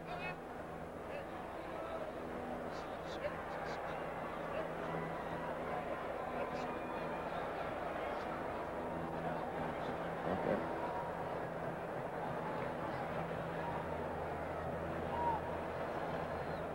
Two balls and two strikes. There's a drive. Back toward that wall. Foul by inches. He just missed a pull. Mike Bell. Oh, so close to tying it. No one squawking. Harry Wendelstedt made the call. That ball just missed it by inches. You know, the unfortunate thing about being a hitter and hitting one of these, you're the guy there with the best angle. You know all along it's not a homer, and you have to stand there and watch everybody else get excited about how close or how far you are from having a homer. The only one I ever saw moved by a player's motions was Pudgy Fisk. I think Fisk kept that ball fair. Wait a minute, Ernie. I know you're from that part of the country, but that's stretching it a bit. Next, you're going to tell me he had 4-leaf clovers in his shoes. He did. You wear them in your left. You wear them in your left shoe. And you get that with an Ohio Buckeye, and you can't lose. And along with a couple of Hail Marys, you got it wrapped. Pitch to Bell. Line foul. Boy, he has hit a couple of bullets down that way. That one almost hit Clancy. There's Big Jim. Ball players are so superstitious. You weren't, were you? Oh, sure was. You were, too. Everybody was. No, I wasn't. Oh. I wasn't. I always used to see you jump over the foul line. What was that for? Because it was taller here than it was in most other places. 2-2. A little bit high. Castilla's on deck. Folks, it's 4-3. Dell's a batter. Chip's been wandering around. He's still here. I scrounged up some interesting news. Okay. Ball. One bit of it was, how was the cake you were devouring? Delicious. Okay. That's the first piece of news. Second piece of news, David Cohn has 15 strikeouts through 6 innings today in his game. Steve Carlton and Tom Seaver have the National League record of 19. But there is another two-sport athlete in baseball. Mets right-hander Anthony Young has signed a free agent contract to play defensive back for the Houston Oilers. You'll remember Young played defensive back for the University of Houston. He'll report to the Oilers on Tuesday. Pretty interesting, I thought. Castilla. I don't know how guys can play 2 sports. Out of the way with the overlap.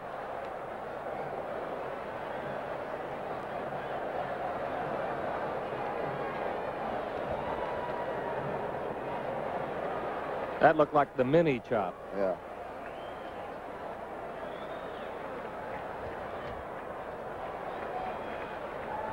One down. Now that Chip has walked away from here, let me ask you, did you bounce it to short? Kick twice.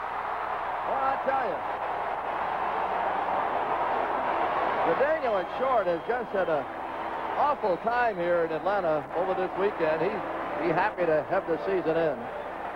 Yeah, he'll be glad to get out of here. Here's the hop. Comes up. It's the big one. Right about the belt buckle, and then in frustration and also with a little flair manages to sling it to the side. He'll be glad to see the day end. Yeah. He thought he had the ball in his glove. They're going to have a big meeting.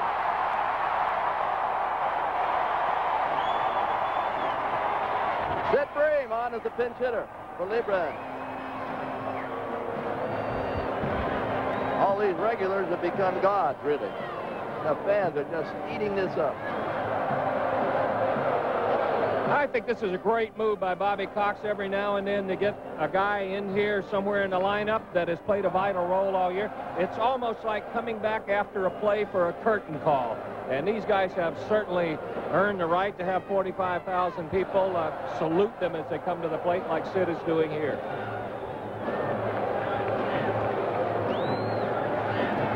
I want to talk about Chip, that he's not got he doesn't have the mic on right now. Did you talk about his wonderful gesture? You probably haven't as yet, because... Yeah, we did. Did you talk about how he gave way to Pete? Absolutely, oh, the classiest thing. Yes, sir. Want to commend him for it. There's a foul away by Breen. So Pete was able to do the 9th inning yesterday. With a bit of emotion in his voice. Sure. That had to be excited. Yeah. As a matter of fact, in the open, in the tees, you got a chance to hear how caught up in it and how emotionally involved Pete was. Great moment for him.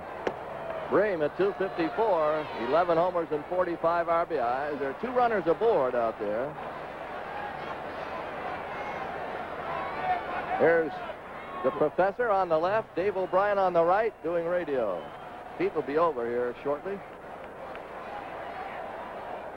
Tying run second. Little fly ball right center. Should be handled, and it is. The runner's hole. Bream with a soft fly to Young. Now Keith Mitchell. He's had a base hit and struck out. We're in the bottom half of the fourth inning.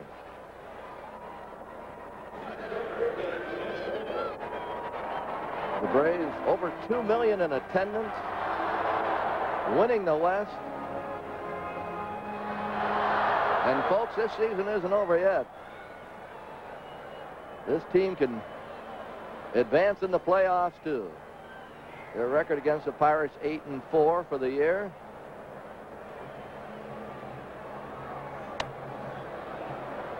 Excuse me, it was 9-3 against the Pirates, and that was at a time they didn't have Justice, didn't have Bream most of the time. They weren't playing as good a baseball at that time as they are now. The Pirates haven't played competitively for, week 10 days. They're going to be tough, but don't concede it to Pittsburgh, as many of the people in Las Vegas might be doing. How much stock do you put in the regular season one-loss records against each other?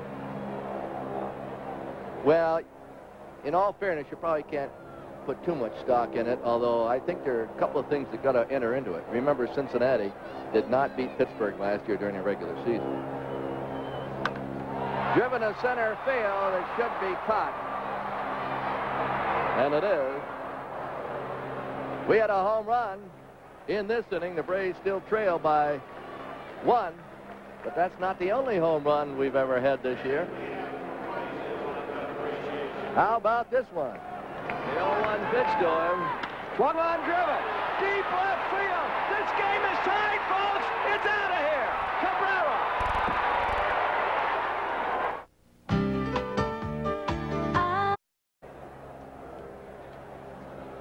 Top of the fifth, 4-3 Astros over the Braves. Couple of changes for the Braves. Jim Clancy will be the second pitcher for Charlie Lebrand. His final tune-up prior to the League Championship Series is over. And Clancy brings with him his own catcher. Francisco Cabrera is now behind the plate. Sims will lead it off. He homered last time up. Boy, he's a big, strong kid. Houston, by the way, is the nucleus of a good ball club. They need a little help, I believe, in the pitching staff. But to get some pitching, they got a few guys who can play. There they are, and they have a nice manager, Art Howe. He's a gentleman, good with the young people. There's a pitch low. Clancy, who's had some good days and had some bad days, but he's helped the Braves on a couple of occasions where they really needed it, especially down in Houston. Low and away. When does the roster have to be set for the playoffs? The night before or sometime either Monday or Tuesday, doesn't it? Yeah, I guess it's got to be just the day before the game, I would think. 2-2.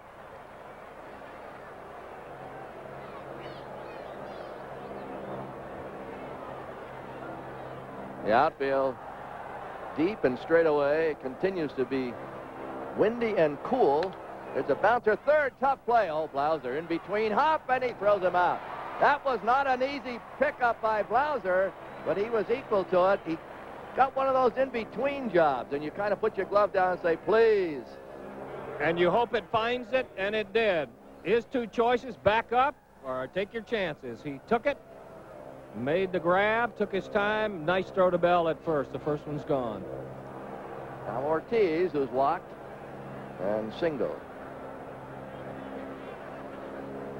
Does this guy look like Jack Clark or not? Oh, we talked about that the first time I ever saw him. Everything is swing and everything. The first time we saw him, he's made an adjustment or two in his swing since the first time in the year. He had his bat a little bit higher. He'd lay it back like Clark does and then start it up. But I would venture to say he grew up watching Jack Clark play, and he picked up a lot of his mannerisms. And the Astros have here with this guy somebody who can hit it as far as Clark does, too. The 0-1. Clark played with the Red Sox this year. knocked in a lot of runs, hit some homers, but Boston fell short. They were 6 out going into today's game with the danger of being edged by Detroit. Detroit's only 7 back as they battle for second place. The Red Sox disappointing their faithful again. Boy, they've had some years where they looked like they were going to win and didn't. Their last World Series championship was way back in 1918. 1-2. 1 out. 4-3 Houston.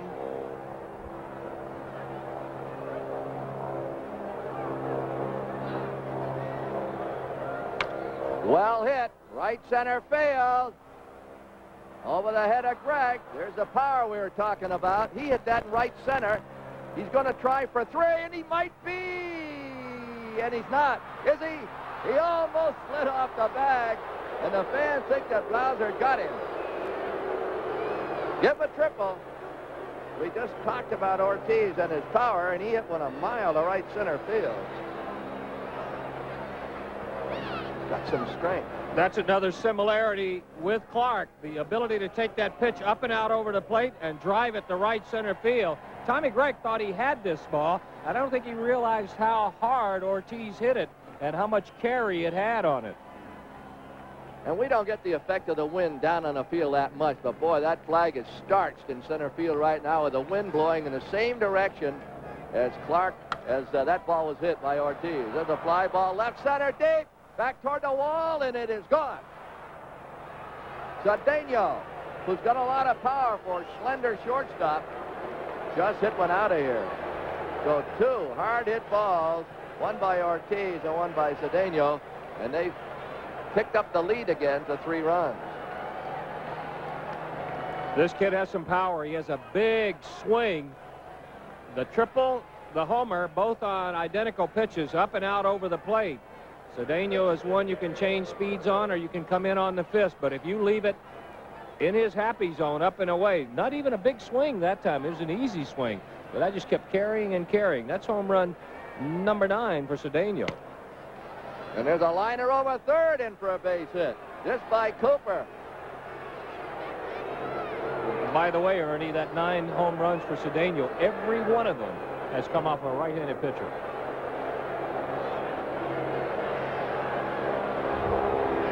And the fans are not real happy with the goings-on here in this inning. What's going to happen in the division is clinched, but for them, the season isn't over for another hour and a half or so. That's right. They want to win every game possible. Cervantes singled in a run and reached on an error. So after an out, 3 straight hits. Off Jim Clancy. Pitch gets away, but not far enough for the runner to advance. If you're Clancy, you're out there trying to get people out. You're trying to work yourself to get ready for the playoffs, but somewhere right now, somebody's got to be thinking about if he gives up a double here, then he's pitched for the cycle. Triple, homer, single, double. And I don't know whether he did that before. Some pitcher on the Braves staff did that this year. It might have been Clancy. It was Jim Clancy against Cincinnati. Pitch for the cycle. A little bit high. Harnish is on deck.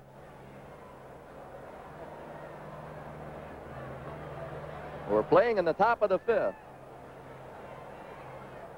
A meaningless game, really, but you wouldn't think it by the reaction of the fans.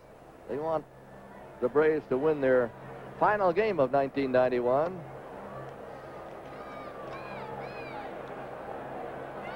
Since Houston's here, reminder, Texas, we'll remind everybody that Atlanta Braves scout Red Murph will have a baseball field constructed in his honor at the University of Mary Hardin Baylor in Belton, Texas, and they're going to have a big golf tournament, big program to honor Red out there November the 18th at the Hills of Lakeway. So if you're in the area, stop by. He's a good guy. I second that. Very fine scout. He pitched with the Milwaukee Braves for a little bit. He was a sinker ball pitcher. By the way, that golf tournament will be hosted by a relatively fairly well-known right-handed pitcher named Nolan Ryan. Old Nolan. 3-1. Bullpen becomes active. Ball 4. Now we hear a few boos.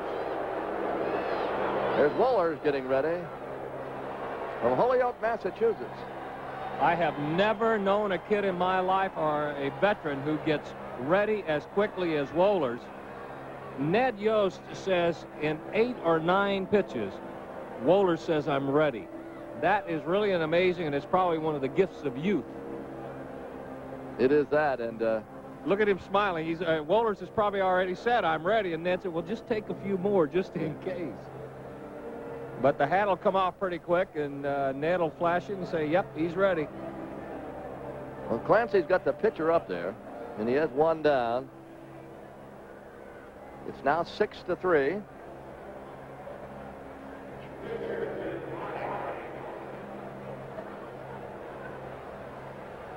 Pittsburgh won 97 games, lost 64 going into today's play. And there's a bunt, pop foul out of play. Well, Pittsburgh's trying to key up Ernie to get set for the Elite Championship Series. They're in the bottom of the 6th as they play Montreal in Pittsburgh, and they're beating the Expos 7-0. Bill Garner giving us signs at third. 0-1, he's going to bunt again. Everyone in the ballpark knows it. And he missed it. 0-2. You know, Zane Smith is one of their starting pitchers, and I've always liked Zane as a player and as a person. We did a few things together here when he was a member of the Braves, and I've always liked him, liked his stuff. I'm happy for his success. And after saying all those glowing things, there's a bunt. They're going to third. Nope, look there, throws to first. Sacrifice is perfect. But for all Zane Smith's success, and Hal Gleam will have to get to the book to find this, but he has had very little success against the Braves. The Braves have handled Zane Smith, and I don't want to think that he might be thinking about it, but to be honest, he's got to be thinking about it a little bit. You knew who you had success against, and you knew who gave you a hard time. Sure. The Braves have given Zane Smith hard times since he became a Pirate, and he'll be one of the starting pitchers. It's probably not the right place or the time to say it, but I used to love visiting Atlanta. Mm-hmm. Well, I'm sure you did. I hated visiting Wrigley. I hated to see you come in here. I said, here comes Sutton again. And here's Pete. And here's his lifetime record, and it was awful. It was like, gee, 20-2 or something. There's like, he's got him, I believe. Yes, he has. Nice pickoff move. Castilla sneaked in. Cervantes is out of there, picked off. Beautifully handled, but they lead it as we go to the bottom half of inning number 5. It's the greatest feeling I've ever had, other than getting married and having my baby come up. And it's just, this is what it's all about. I mean, forget everything else about money and everything. This is what we want to play for. And when you think back to spring training and all the hard work we put into it, it makes everything worthwhile. And I'll tell you, like I told somebody else, I plan a golf trip after the weekend after the season. I'm not going to make it, and I'm pretty happy. Yes, we certainly do thank the Giants. Pete Van Wieren joins us over from radio. And gentlemen, how appropriate it is, I think, that the two of you are sitting here on the last day of what has to be the most exciting season in Atlanta Braves history. And can I say to both of you, 14 years ago, you both encouraged me to follow this line of work, and we all agreed we'd be working here, hopefully together. But I didn't know it would be this much fun this soon, so publicly, thank you very much. And Pete, job you did yesterday, the best I've ever heard. Well, thank you very much, Don. We're happy to have you with us, and I'll tell you what, we've never gone through a season like this one. All right, never. You got it again, Ernie? Thank you, I have, and it's been great working with you, Sot. And of course, Pete and I have been working together all 15, 16 years now, and the only thing different, really, is we don't have quite as much hair as we did back in 76. That's true. And even Skip doesn't have as much as he used to. Remember that is also true. It is also true. I didn't want to bring that up. So that's what's coming up for you, Don. Some of those curly locks will disappear. I got this banker's hair, though. I'm going to borrow from over here to pay off from over there. Greg Zabata, Treadway just fouled out. One down in the 5th. Getting a little difficult to see between the shadows down at home plate, and I'm sure the pitcher's mound could be a little tough. Hunter's on deck. Harner's trying to win his 12th. He's really a better pitcher than that record. I'll tell you, when you win 12 to 15 games with a team that is in last place, you've had a good year. When you're over 500, your team's under, you've had a good season. 2-1. Fastball missed 2-2. That was one of the remarkable things about Phil Niekro's long career with Atlanta. There were so many teams that he played on that were 5th and 6th place teams, and still he won over 300 games in his career. Think how many he might have won on a team that, on a bunch of teams that were good clubs. And Pete, you know, a lot of people will say, well, I don't know whether he'll make it in on his first go-around for the Hall of Fame because he lost a lot of ball games. There's a foul away. Hey, look, you just brought it up. When you're with a team that plays under 500, you're going to lose a lot of ball games. You got to keep in mind that he won over 300. So Phil Niekro, he's going to make the Hall of Fame, and I hope it's on the first go-around. 2-2. Foul away again. We were talking about Zane Smith. Against the Braves, he has a 1-3 record with an ERA of 6.20. And he will be one of the starting pitchers for the Pirates against the Braves. And now the tomahawk chop starts. They want some action here. They're down by 3. There's a liner toward right center field. It's going to be caught easily. Oh, little basket catch by Young in deep right center field. Greg touched that ball off. Oh, Young's got some speed. He just went over there as a piece of cake. Not a whole lot of stories to really talk about on this last day of the regular season with all the races decided, but one that's going on at Philadelphia. David Cone, pitching for the New York Mets, has 17 strikeouts through 8 innings against the Philadelphia Phillies. He's 2 away from Steve Carlton and Tom Seaver's National League record of 19. Now Hunter. Pitch is high. And when you watch David Cone pitch, that surprises me a little bit. You don't look for him to have a lot of strikeouts from the stuff he has, but he does. He does. Get strikeouts. You're thinking usually of a 95-mile-an-hour fastball to get strikeouts. He's got a decent fastball, but he gets a lot of strikeouts on breaking balls. Yeah, that slider of his is the pitch that gets him a lot of strikeouts. Yeah. 1 ball, 1 strike. Xavier Hernandez throwing down the Houston bullpen. High drive. David Justice was involved, of course. What a home run in that second win. I'll tell you what this team has done around the league. They have gained a lot of respect. I mean, you can't see a scout that won't come up to you and say, hey, boy, what a ball club you've got. Yeah, there's nobody around baseball that thinks this was a fluke that had happened to this Atlanta team this year. Most of them think that this is the beginning of what's going to be a pretty long run for the Atlanta Braves of having a very good team in the National League West each year.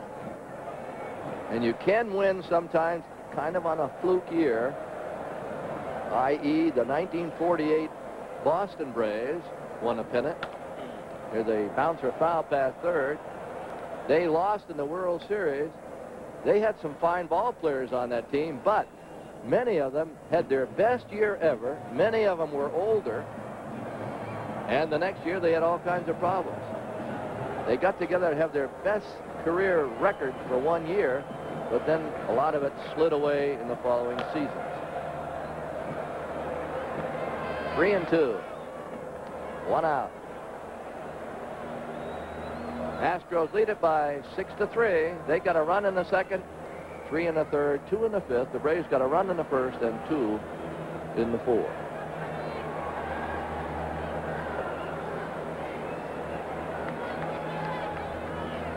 The Milwaukee Braves could have won 4 straight pennants. They won 2 in 1 World Series. But their team was very similar to this. They had a lot of good young players, guys that were right in the prime. And they had 4 Hall of Famers, eventual Hall of Famers.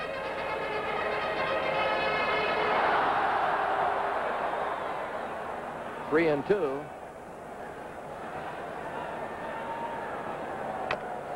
Bounce foul. The Braves in Milwaukee in '56 had a one-game lead. I was thinking a lot about this year because of the circumstances. The Braves had a one-game lead with 3 to play in St. Louis and could not win the pennant. Could not win it. That's why you never really feel like you're going to do it until it's done. That's right. The Dodgers beat them out. The Braves could not win a game in St. Louis.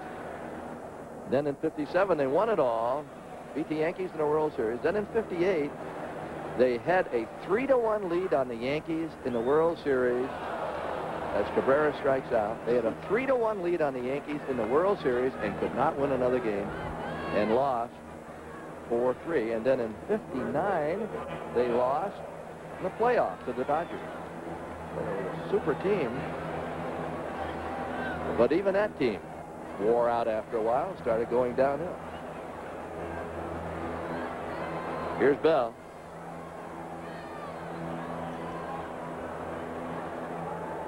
Castilla would be next, but there are 2 outs and the wind kicks up. There's a foul away. Bell is popped to short and walked. Willard hit a home run. Boy, weren't you happy for that home run by Willard? He's got some key hits down the stretch. Yes, a key pinch hit in Cincinnati that really started the comeback in that 7-6 come from behind victory. And a key walk against the Dodgers in that series. Swing and a miss. Randy St. Clair came up to me and said so long because he's not eligible for the championship. Right, he was not on the active list before September 1st. There's Merker. So Randy is not eligible for postseason play, but he made some major contributions down the stretch. He did. Foul away. Are there others now is Willard eligible? He could be. They're going to announce the 25-man roster after they have a meeting, decide exactly who they're going to take, how many pitchers they're going to take. Anywhere from 9 to 10. And once they make up their minds on that, they will release the roster that will be going to Pittsburgh. Okay, that could be even tomorrow, couldn't it? It might come right after the game today. Okay. Don and I were talking about we weren't quite sure just when they would make that. 1-2.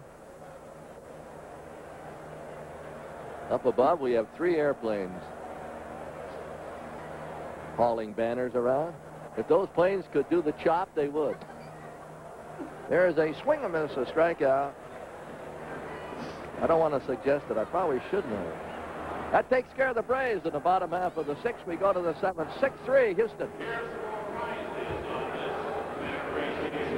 Well, it feels great to be National West champions. We worked so hard all year long, and this is great for us. It's great for the people in Atlanta. They've been behind us all year long, and we're just happy to be able to share it with them. All right, we're going to 7th inning. Pete, Don's been nice, helping out here on this final day. Are you glad the Braves won? Oh, yes. I'm glad the Braves won the division. All they need now is 3 runs to tie and 4 to win. We go to the 7th. Here's Pete. Okay, thank you, Ernie. It's Mike Sims leading off against Mark Wohlers. Sims hit a 2-run homer back in the 3rd. He's also struck out and grounded out to 3rd. And he takes ball 1 outside. Final game of the regular season. Postseason play begins for Atlanta in Pittsburgh on Wednesday night. And for the first time since about April 2nd, none of us care whether the Dodgers win or lose today. Here's the 2-0 pitch. Little chopper out towards second. And Treadway on the bell for the out, 1 gone. It's 4 in a row retired now by Mark Javier Ortiz, who has walked, singled, and tripled.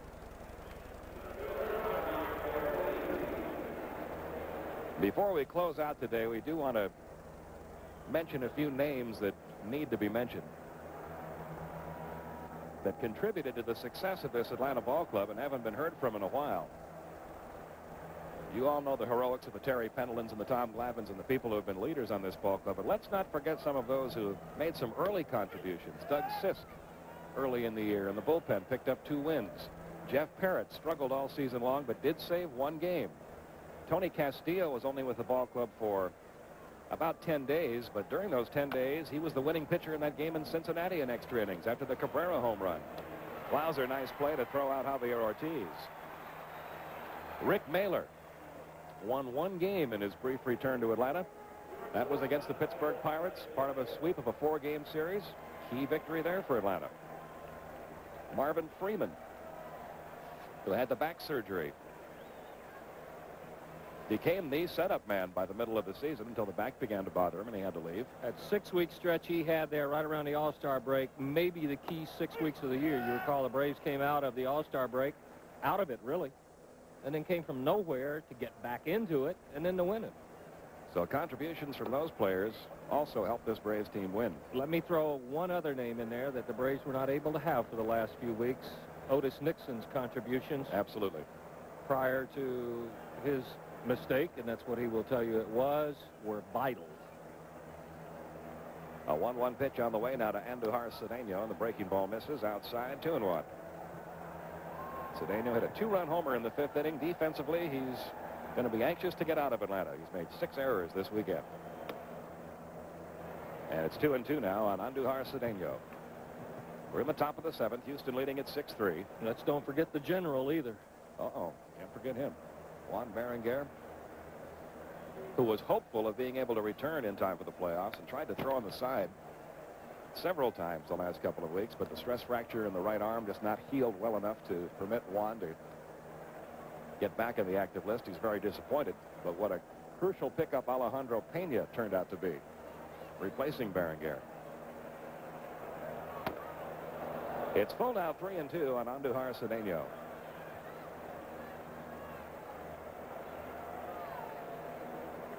There is Alejandro Pena along with Armando Reynoso down in the Braves bullpen.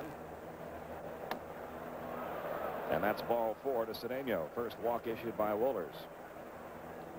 And that's about the only way you're going to walk Cedeno, is throw it so far that he can't even begin to reach it, because if it's in the neighborhood, he's hacking.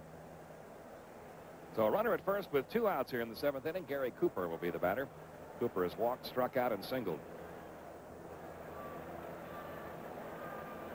Another little guy, not a little guy, but another guy in the background who is little spoken of this year. He was more visible here in years past. Advanced scout Bobby Wine did a great job of putting together some reports this year. Bobby at the ballpark today. 1 ball, no strikes, the count on Gary Cooper.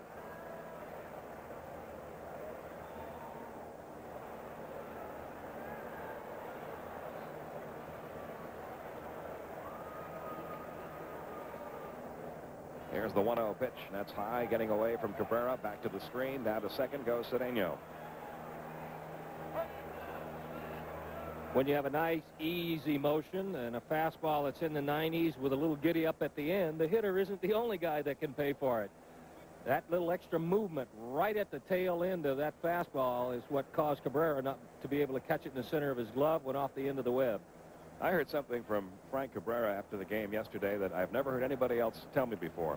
He hasn't had much playing time down the stretch, obviously. The Braves have been going with pretty much a set lineup trying to win the West and finally have won it. And Frank only got, I think, about 4 at-bats the month of September. He said when he gets so few at-bats, the only way he can keep his bat quick is to take batting practice one-handed, just using his front hand. That's how strong he is. Have you ever heard of that before? Never. Never. I've seen guys, the Charlie Lau school of hitting teaches you throw the bat with that front hand. Down the right field line by Cooper. Long run for Tommy Gregg, and it's a fair ball bouncing into the corner. That'll get another run in as Cedeno scores from second. And down to second goes Gary Cooper.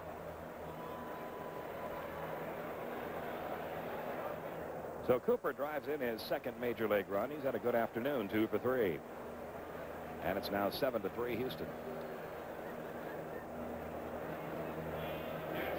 Now Scott Service, who has singled, reached on an error, and walked. He drove in his 5th run for the Houston Astros when he singled back in the 2nd.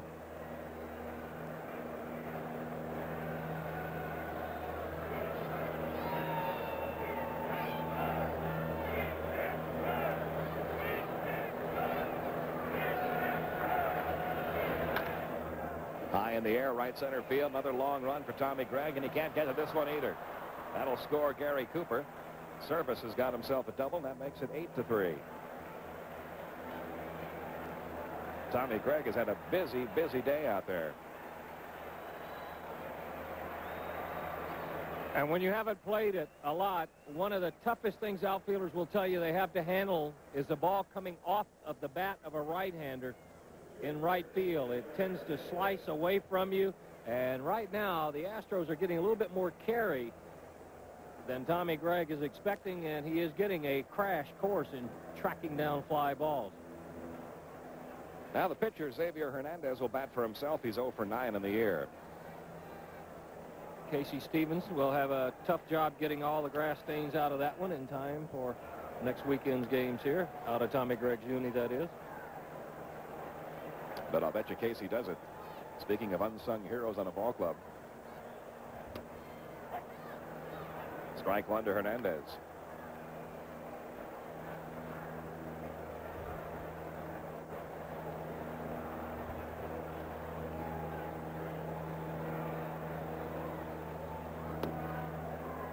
Nothing and 2. More on David Cohn's 19 strikeout game against the Phillies. 18 of the 19 strikeouts were swinging third strikes. Only one was a called third strike.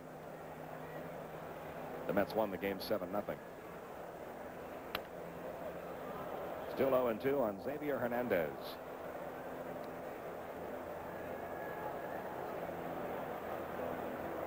We're in the top of the 7th. Houston leading at 8-3 and really a meaningless ball game.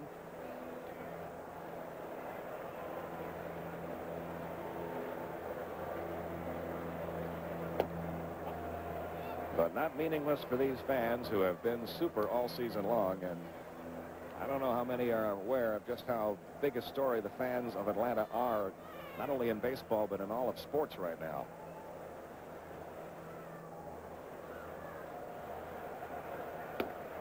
That's it for Hernandez, and that's it for Houston in the 7th. They pick up 2 more runs, and we go to the bottom half of the 7th. It's now an 8-3 Houston lead.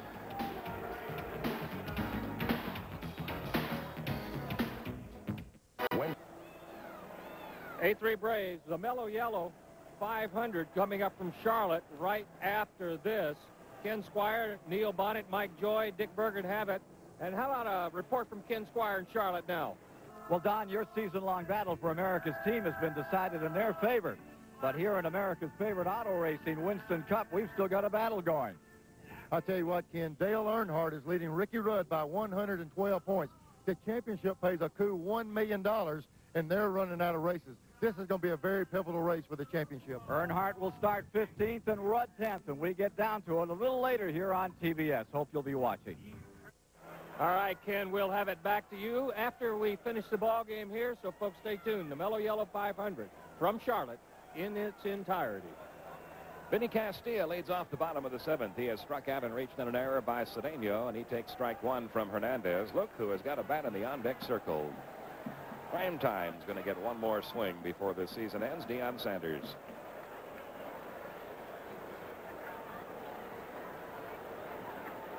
Here's the 0-1.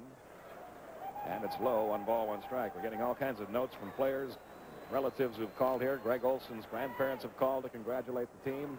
John and Diane Smoltz want to send birthday greetings to Diane's great-grandmother, Mrs. John Dixon in Amarillo, Texas.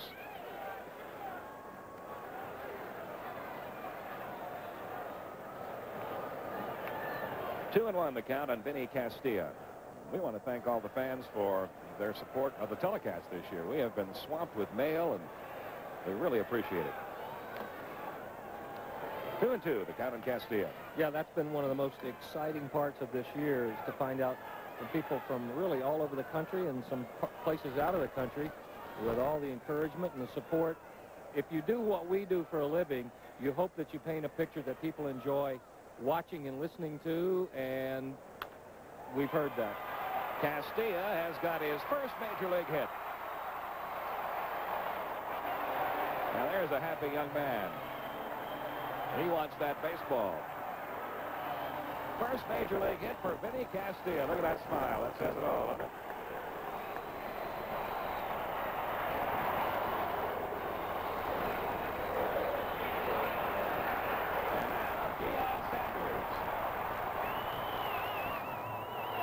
The pinch hit from Mark Wohlers, and this is where the tomahawk all began, folks. As a little individual tribute to Deion when the season started. As the season developed, it became the signature for the fans of this Atlanta team. Deion takes a strike, and now the chant begins.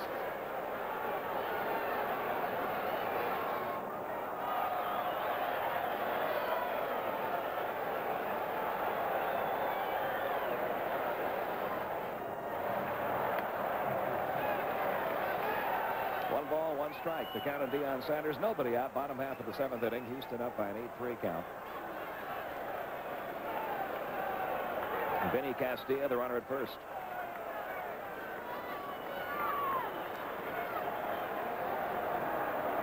The 1-1 on the way, and that's fouled off to the left. 1-2.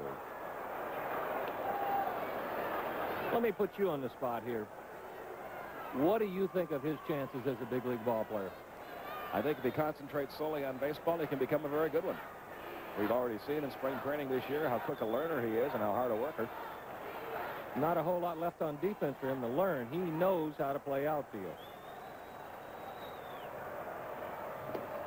It's even 2-2, but honestly, I think for Deion to realize his potential in baseball, he'll have to play baseball only. And I have a suspicion that a couple of years down the line, that may be the decision and the direction he goes.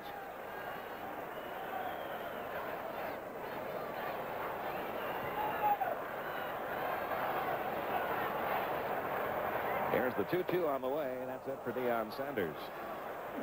Hernandez records his 3rd strikeout, and Deion's going to get one more ovation from these fans. He has meant a lot to this ball club inspirationally. Just being around Deion, you can't help but get pumped up. And I think that he has downplayed. Obviously, coming back here, it was newsworthy, and everybody made a big deal out of it. But in the clubhouse and in the scheme of what goes on to prepare for the ball game, he has downplayed his role. And he is actually two people. One, the image as a football player. The other is a very vital part of a team sport here in baseball. And I tell you what, you folks who watch at home will never know the positive influence he's had on one Steve Avery. Yes. They are the best of buddies. Keith Mitchell, 1 for 3, batting with 1 out, a runner at first. Didn't get that changeup, 0-2. We're going to do some things a little differently in the closing innings of our final telecast. We have a long list of people that we'd like to mention who have made these telecasts possible for us this year. Begins with our producers, Glenn Diamond, the Killer, Ken Nolan, and Rowan Backfish. Our directors, Tom Smith, Lonnie Dale, Roy Alpers, Doug Freeman, Richard Croker. The man that knows everything, Hal Galima. Can we handles pause? our graphics and stats. Can we pause and give him an extra special salute, because not all of it, because you do your own research, Pete, but a lot of that brilliant stuff we come on the air with it, most of it comes from Hal. And he does a great job. Thanks. Our Chiron operators, Patrick Carroll, Ashley Gallagher, Carol Mark. Our associate directors, Laurie Brooks, Scott Cockrell, Brian Carter. Our stage managers this year, Michelle Zarzaka, Valerie Rao, and June Corneo. That's all for Mitchell. That's 4 strikeouts now for Hernandez. All the folks in master control, the folks in engineering, including Jim Paulus and Jim Gumble, our unit manager, Sherry Poorman. And we'll tell you about some more people a little bit later. But all of these people very vital to making these telecasts work, and we appreciate all of them. Treadway 0 for 3. Almost all of them. we'll let everybody worry now as to who we're talking about. Well, I'm glad you put Glenn at the top of the list to thank, Glenn Diamond, because he's been more maligned than Archie Bunker's son-in-law. There's a strike at the outside corner. It's 0-1 on Jeff Treadway. We're also going to show you what some of these folks look like before we're through today, and also give you a chance to listen to what it's like to be a television director.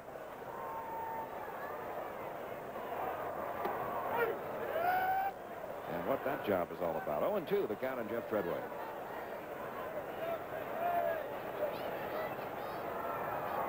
Two men out, a runner first. We're in the bottom half of the 7th.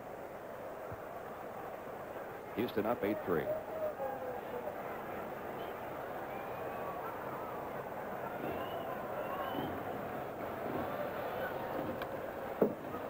Really tough to hit, I would think, right now, that shadow. That's got to be very difficult. Well, home plate and the batter are in the shadow. The pitcher is right in the sun, so the ball is released in the sun, then immediately goes dark, and it's got to be awfully tough to pick it up. Where it is really tough, Pete, is sometimes you have these stadiums where there's a section that's open there, so you'll come sun, shadow, sun, and back.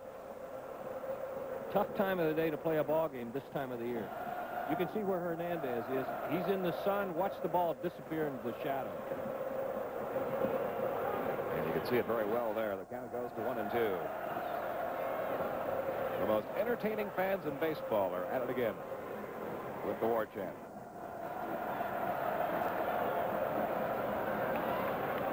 What is it? When somebody copies you, that's the highest form of flattery. That's in the tape room.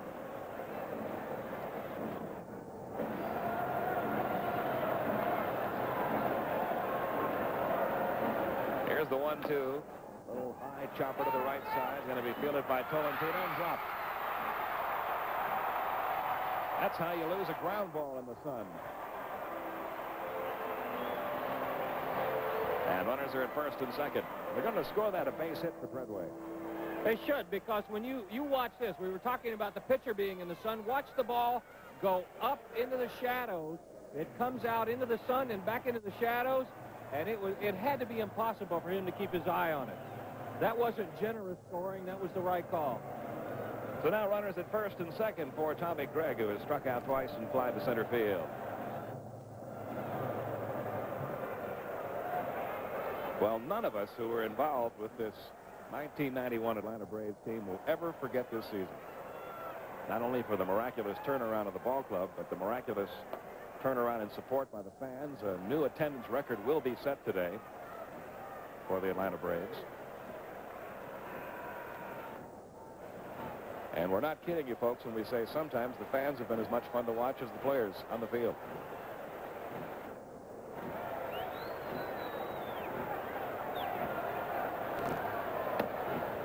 A ball low and away to Tommy Gregg.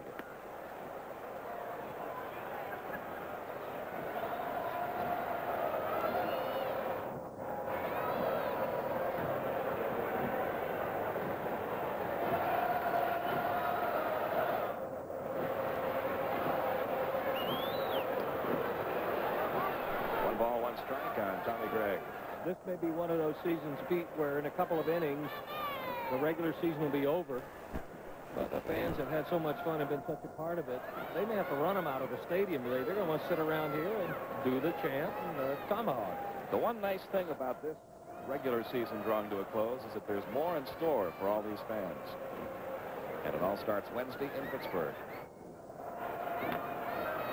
We're seeing some really funny-looking swings right now with the darkness. 1-2, the count of Tommy Gregg.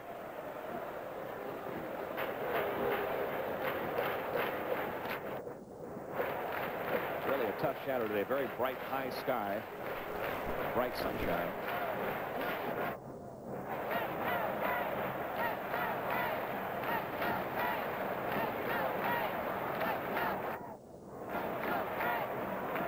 The 1-2 on the way. A little pop-up.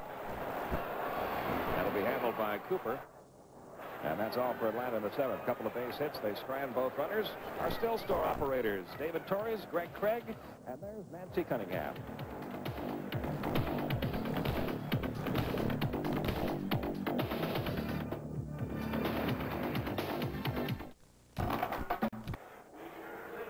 Let's have a look at our Delta scoreboard. It was the match behind David Cone shutting out Philadelphia. Pittsburgh wins.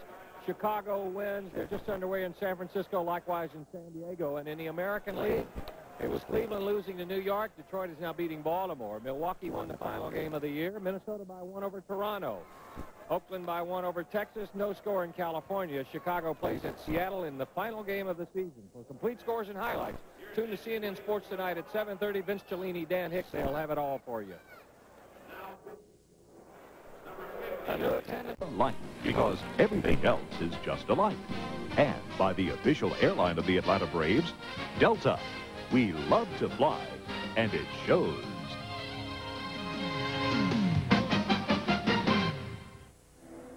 There's your final score of the final regular season game. Houston winning at 8-3. You see the totals. The Astros left 10 men on. The Braves stranded 7. Pete Harnisch gets the win to finish the year 12-9. Charlie Leibrandt the loss, finishing the year 15-13 before another sellout crowd here in Atlanta. We want to remind those of you watching on Sports South that Chip and Ernie will be back with a few more things for you right after this musical tribute. We also want to remind those of you watching on TBS that the Mellow Yellow 500 from Charlotte, North Carolina in its entirety is coming up next. And as our farewell to you this 1991 season, we'd like you to sit back and enjoy a musical piece that was put together by Ken Nolan and Howard Feinberg, a tribute to the Braves' 1991 season.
The Braves are back in third.